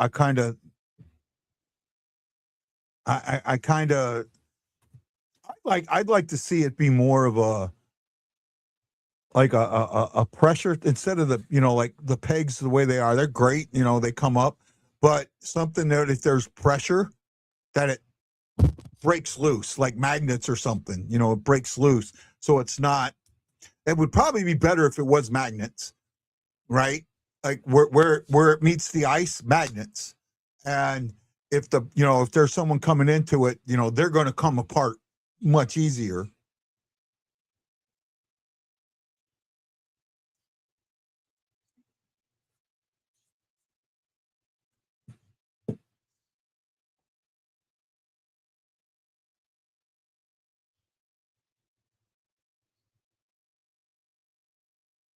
Yeah, but how many times you guys get hurt because somebody else pushed them into the net? They're crashing the net because the defender pushes them into it.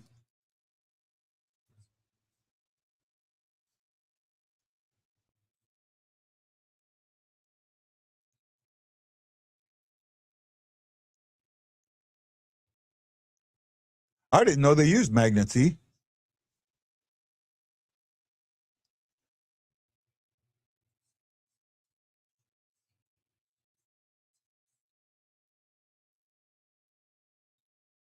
Oh, it does happen. Teams do leverage their advantage. It does happen.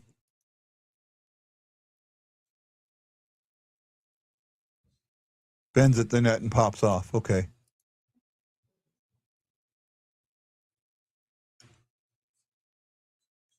Oh, man, they are using that stretch pass something fierce. Especially, oh, nice little backhand. Oh, some places do have the magnets. Okay. I didn't even know if there was magnets in it. I didn't know that.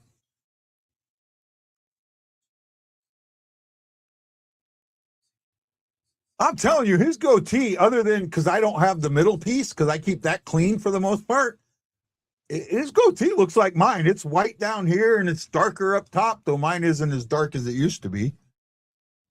I'm kind of liking that.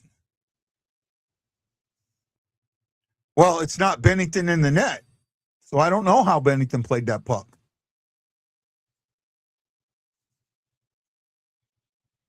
That's Hofer, and Hofer plays the puck a lot. He is ballsy with the puck.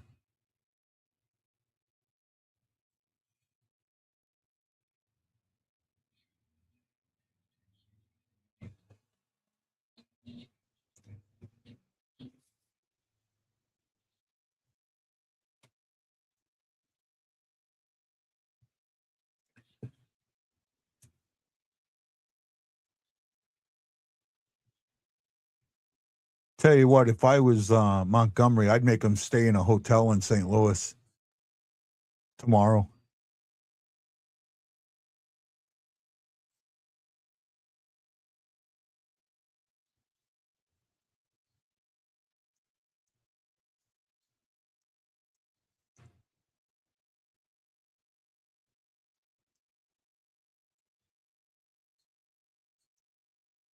Oh, didn't get much on that.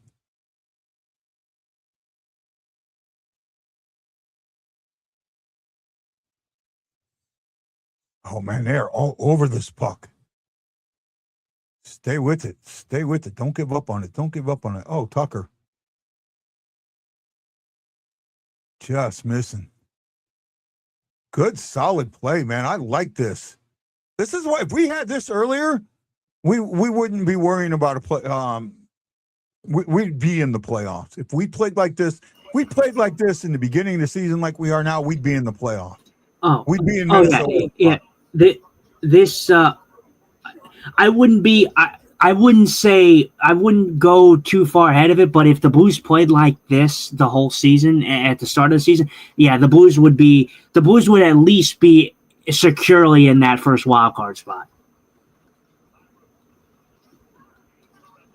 Yes. I mean, there's no, and again, you're tied 2-2. Well, here's the thing. It feels like they're playing. They know they have to win, and they're playing to win. But there's no defensive mindset. Even at 2-2, you can see. Oh, man. Delayed penalty calling up.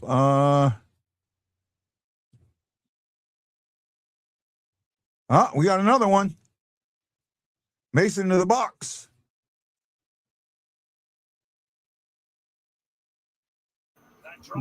Josh Manson. Ryan, I don't think that they think they can lollygag the first half of the year. I think that there was a lot of things going on. Again, I think first half of the year, I think what changed was getting out of the defensive mindset and taking guys away that were more defensive players. Think about some of the guys that they took away.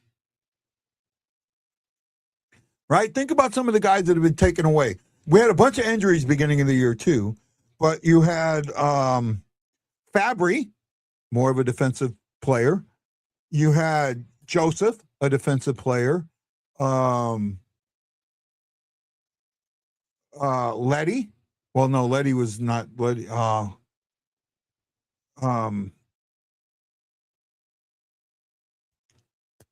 Shen, defensive player. Falk, defensive player. A lot of the guys that came in that you waived or moved on from or traded were defensive mindset players. The guys that you kept or you brought up were offensive mindset players, and it's showing. At least I feel it's showing. Right? I could be wrong. Ooh, wow. Where did that come from, Dustin?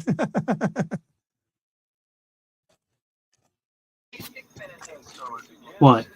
My voice went up like 4 octaves. Oh, I have no idea. Ooh, that's like the second time that's happened. I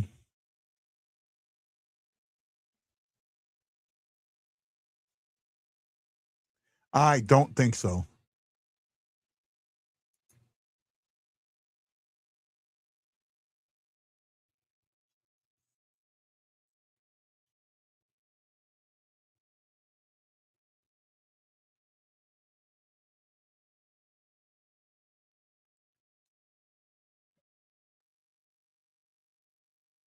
Oh, first I thought he was saying he didn't like the call, and he's turned around and said he liked the call.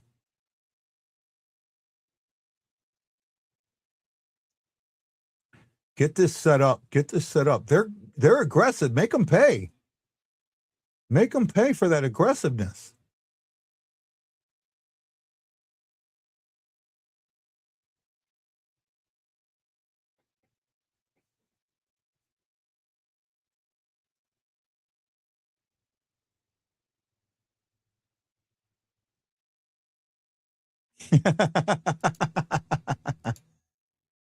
It was a fair call. Yeah, I thought it was.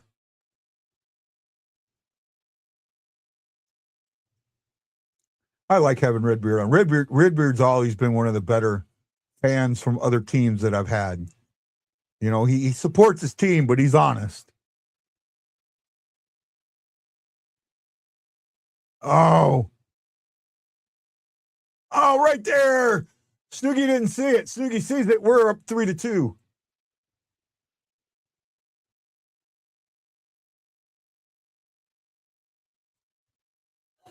Uh,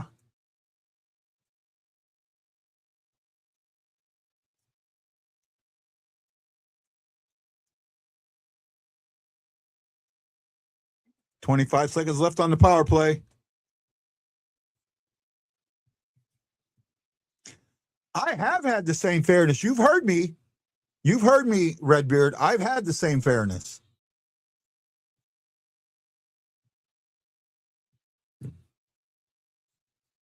They use pegs that are designed to be flexible and come out easily. Full strength. Mason out of the box.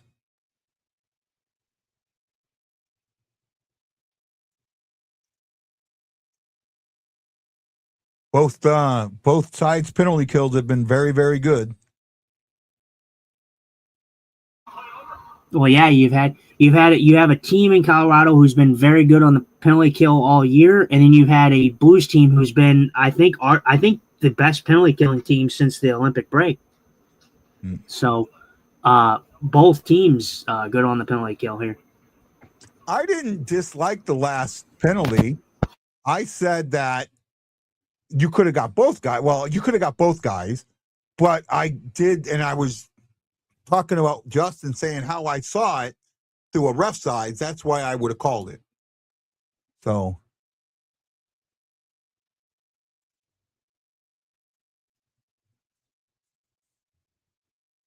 I said I saw his hand did.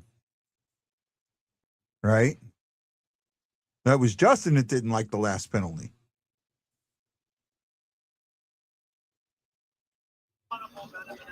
I mean, they even said it on the broadcast. It was the penalty was an unfortunate one because Finley found himself just in a wrong situation in a wrong time situation. I mean, first of all, Finley gets taken down, and then you definitely could have called both guys. My issue is we've established. Guy talked about it in the first period that if you're going to call this game as a playoff game, then the power play should not be lopsided. They should be even. Well, if you felt I had blue tinted, I try not to, bud. You know that. Oh wow, he's saying that you were fair with it, but I wasn't. And okay, I don't think so, but I'll take your word for it, there, Redbird. And I apologize that I wasn't. I was talking about the first penalty though that was called, like the Nathan McKinnon one. That one should have that should have been called both. Both guys should have went for that. Yeah.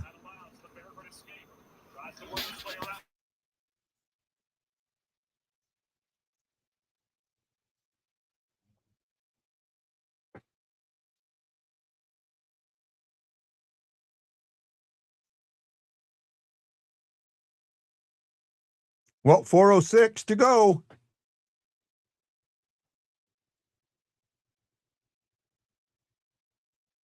Oh man, I do not want to go to overtime with this team against this team.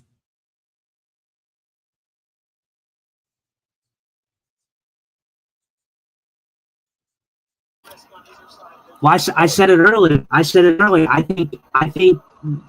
said it early in this period that this is smelling like an overtime game. Yeah.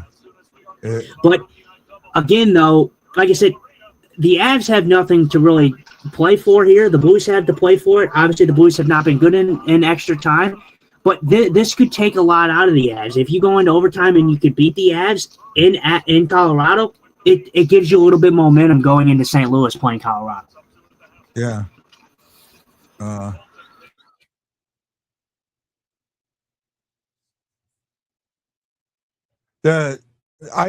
mean, 3-on-3, and I like 3-on-3. I've said this before, but it favors skilled teams. And Colorado is probably one of the most skilled teams out there. They hate the ESPN scoreboard and the lack of info on national games. Yeah, it does make it harder. I try and get, that's why we, with the score sheet that I have and the stat pack I have, I try and give you as much information as I can. If you have questions, let me know and I'll try and answer them for you, Kelsey. You know that again, national broadcast. I hate to say it, national broadcasts are not made for stats, information, logical. National broadcasts are narratives. That's exactly what national broadcasts are. They're narratives. And again, I talked about this. The narrative changes when the league or whoever, when they're talking about this game and they're talking about the favorite team that they want to see succeed, that narrative will be spun. If that narrative is not there, like it isn't in this game where the Blues are actually playing competitive in this game, the narrative has to change. So they have to change it. It's not just the Blues. It's any team that you watch that the national broadcast may not favor. The teams that they favor are the Chicagos, the Edmonton Oilers, the Colorado Avalanche. It's the high-powered teams. It's the market teams that they favor. So if those teams are not winning games or dominating games, they have to change the narrative on the fly. That's why you see a lot of the times that they're not prepared. No, the Avs are favored in national broadcast because of Colorado's one of the better markets. But he said, you guys really don't want to address our back-to-back and you're rested. I addressed it at the beginning. Oh, well, you probably weren't here at the beginning. I addressed it at the beginning. I said that Colorado had a very tough game yesterday with Dallas and that you have to take advantage of them tonight. And for the most part, the Blues have. Now, Colorado's got the weapons, the bullets, the bullets in the gun to again, I'm going to spin this. I'm going to spin this in a different way.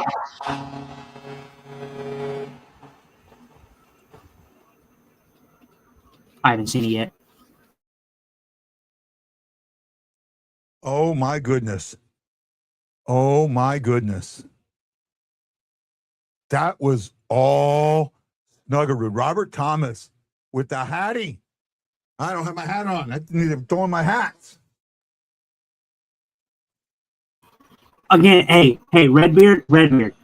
Look, hey, buddy, I haven't seen you in here. I love you, man. I love the support that you brought this podcast. You're bringing the comments forward, and I love that you're supporting the Avs. I'm sorry. I talked about this. Guy May talked about this, and yes, they played Dallas yesterday. But it at this point in the game, the Colorado Avalanche are the President's Trophy winners as of right now. They haven't earned the right to talk about back-to-backs. The Blues played the Montreal Canadiens on a second game of a back-to-back twice this season and beat them. So there's no excuse for back-to-backs anymore. I think I get what he's saying. I get what he's saying. I get what he's saying too. But I'm just saying that if Colorado is a high-powered team, at some point, back-to-backs, these guys are all superstars. I talk about it too. Back-to-backs are tough, but they're superstars. That's what they're paid money to do. Yeah. That was all Snuggerud. Oh my goodness. Wow, that's Snuggerud. Track, but that was all Snuggerud. Snuggy play.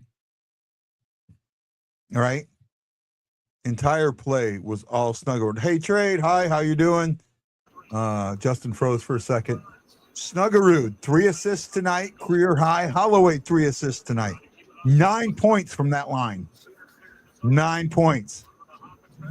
Am I good now? Yeah, you're good. Snuggerud absolutely disguised that play to no end. That was incredible, dude.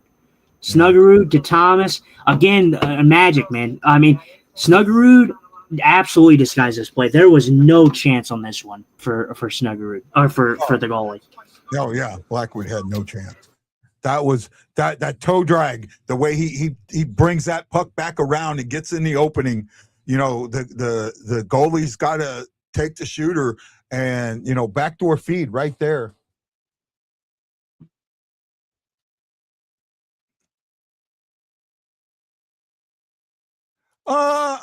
Yeah, I don't know. I don't know if schedule-wise you can do that. And that's the thing. Again, they're already worried about the schedule stretching as long as it does. So they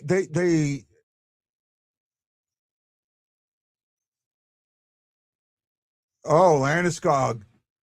What? Oh man, he's got to get called for more than that now.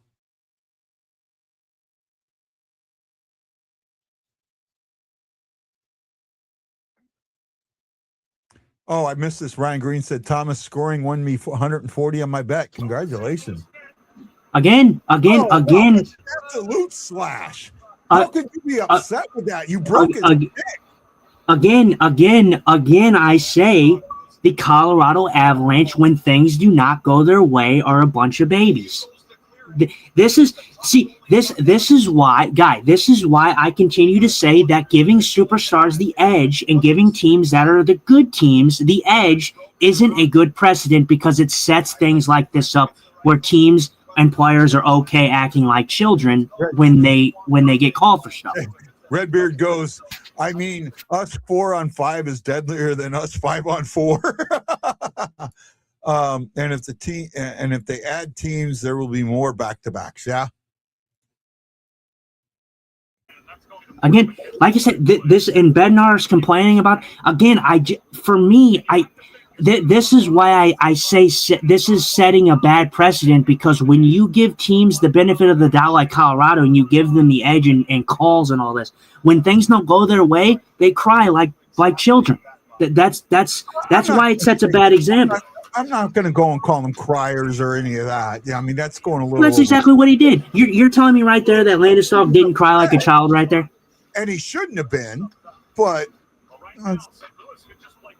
that was absolutely a tantrum on his part. That guy is a veteran in this league doing that.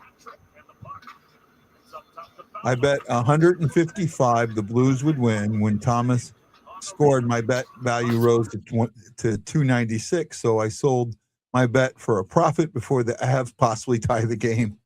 There you go.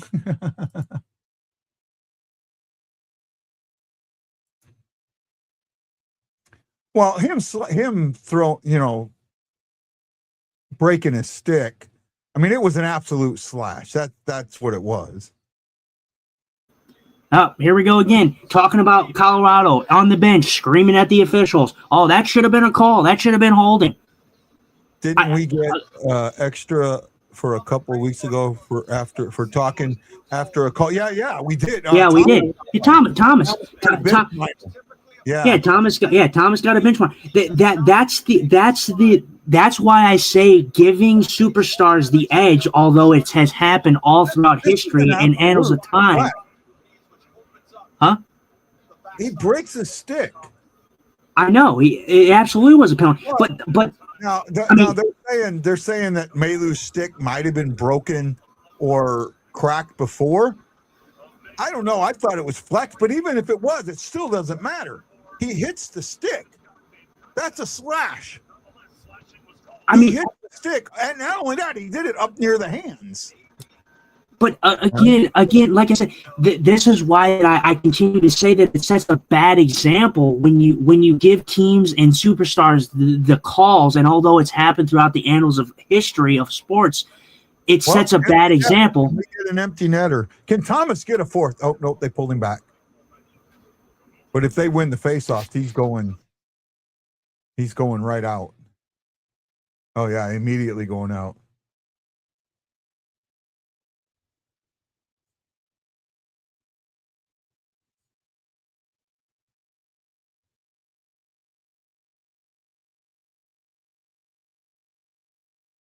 We're on a power play, and it looks like we're not.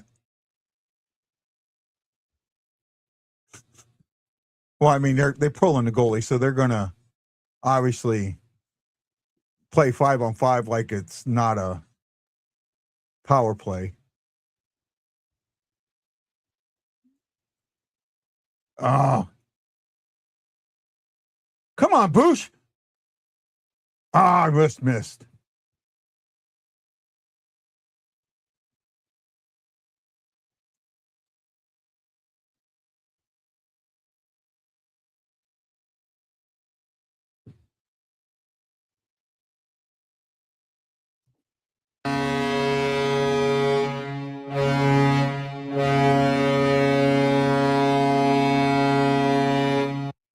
What a win for the Blues.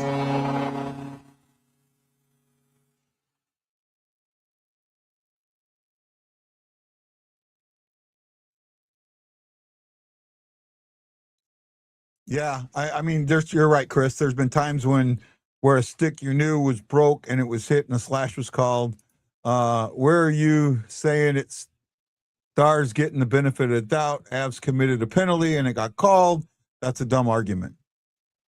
Yeah, the Avs in a lot of cases do get. I mean, McKinnon gets the benefit of the doubt. We know that, but I get your point too. That was a penalty, but the Avs were. I want to make sure the Avs were complaining about it being a penalty, but it was an absolute penalty. Even if the stick was, he still did it right there, right? Brent Burns, the top consecutive games today in a loss. The Blues, in a must-win game, defeat the Colorado Avalanche 3-2 on the second hat trick of the season and his first of his career for Robert Thomas. Snuggerud, 3 assists. Holloway, 3 assists. That line, 9 points.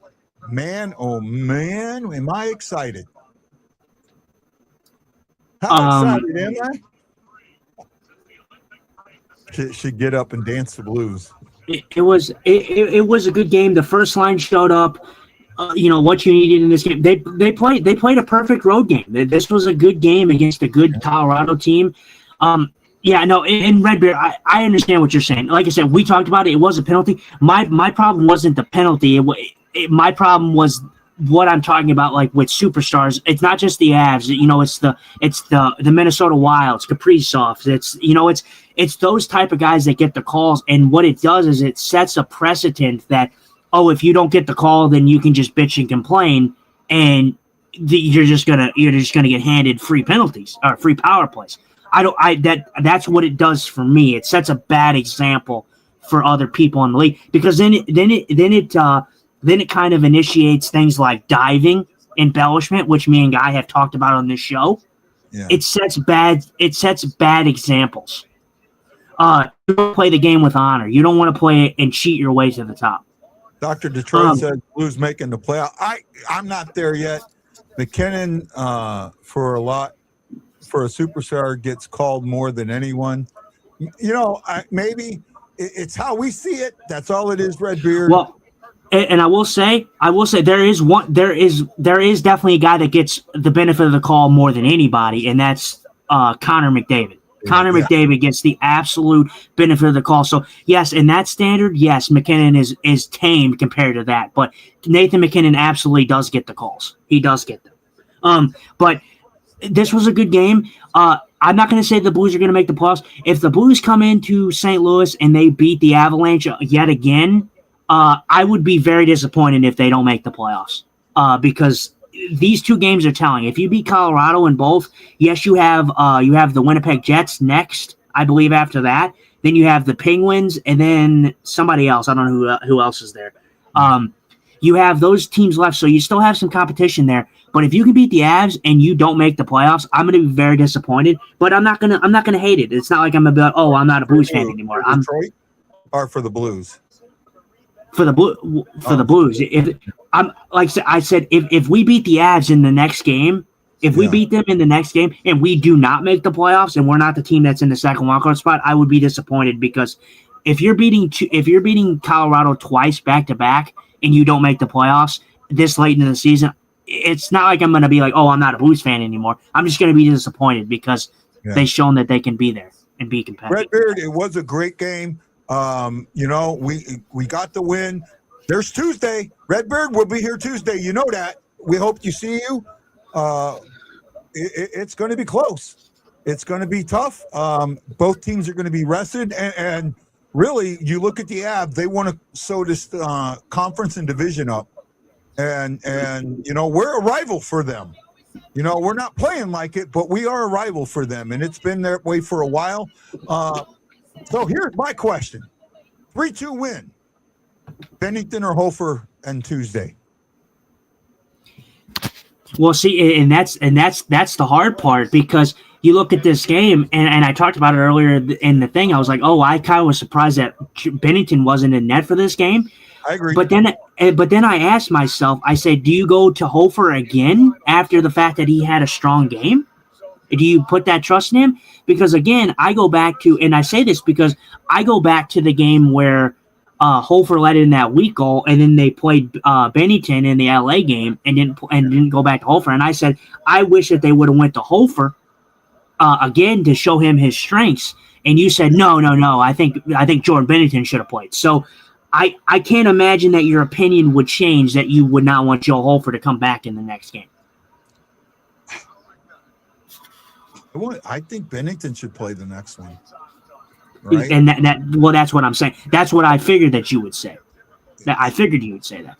But that's what I'm saying. It's hard because Hofer plays a good game against Colorado on the road. I mean, you could definitely make a case where he could come back and play again. But I could start Hofer, but he'd be on a very, very short leash. And if he gives up more than 2 goals in the first period, he's yanked. I would start Bennington. Just give Bennington Colorado. Start him, and I would actually flip it. I would flip it. I would give Bennington the game and give him a short leash. That's what I would do. I would give Bennington a short leash, and then after that, Winnipeg, I would give Hofer that game. I'm going to that game, so I will not be on the show for the Winnipeg game. Okay.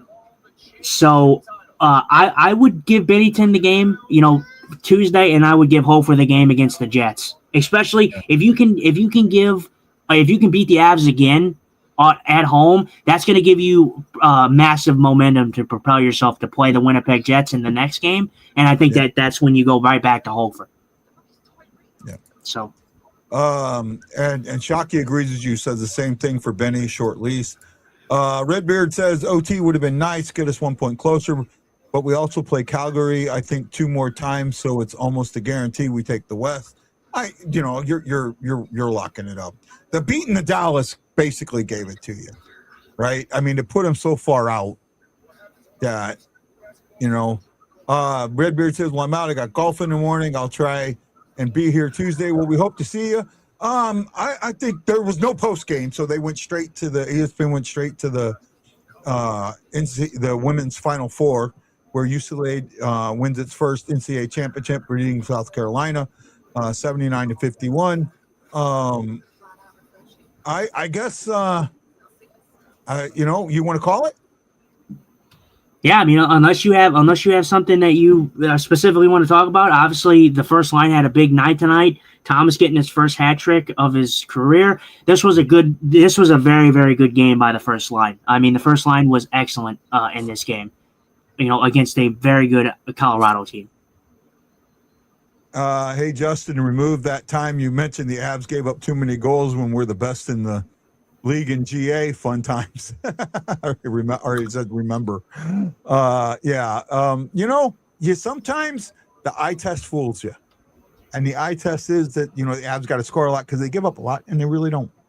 But tonight, Blues played a perfect team game against Colorado. Robert Thomas was Johnny on the spot, getting 3 goals. Snuggerud, player of the game was, to me, first star was not Thomas.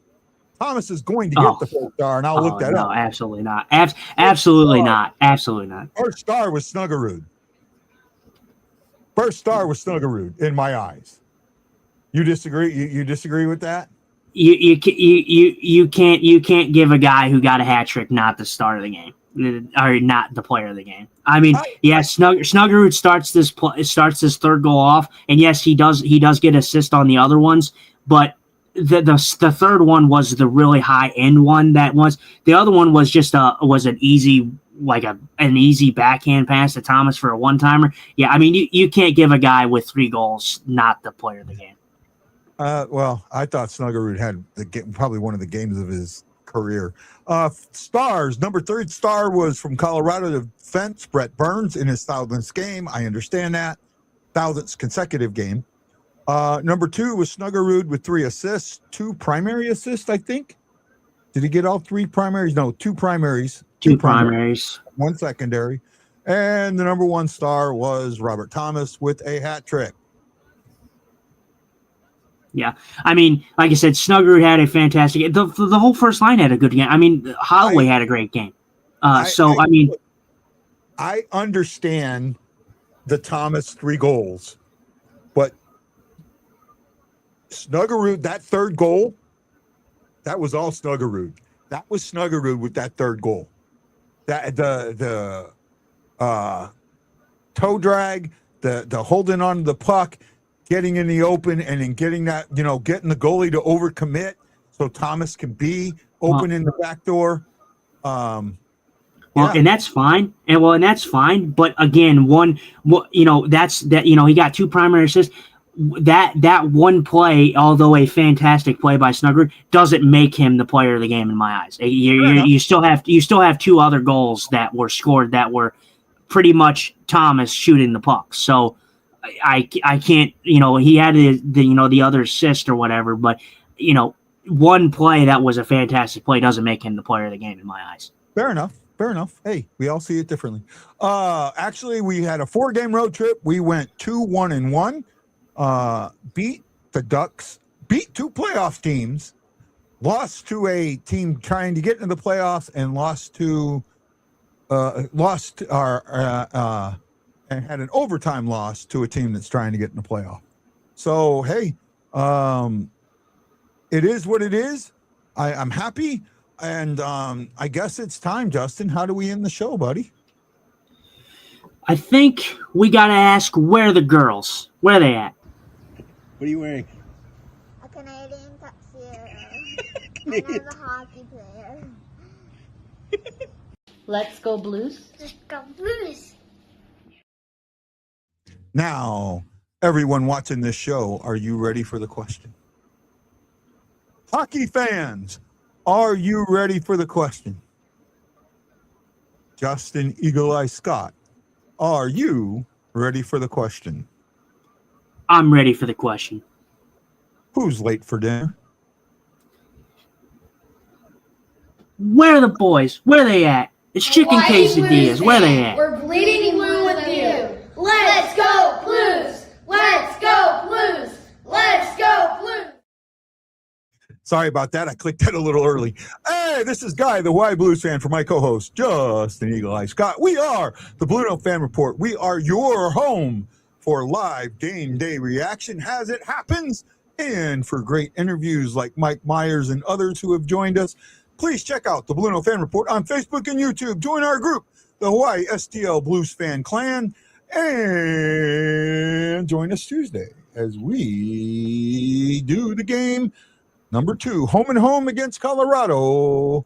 I'll see you, and Justin will see you. This is Guy saying, you got to know that I am bleeding blue with you.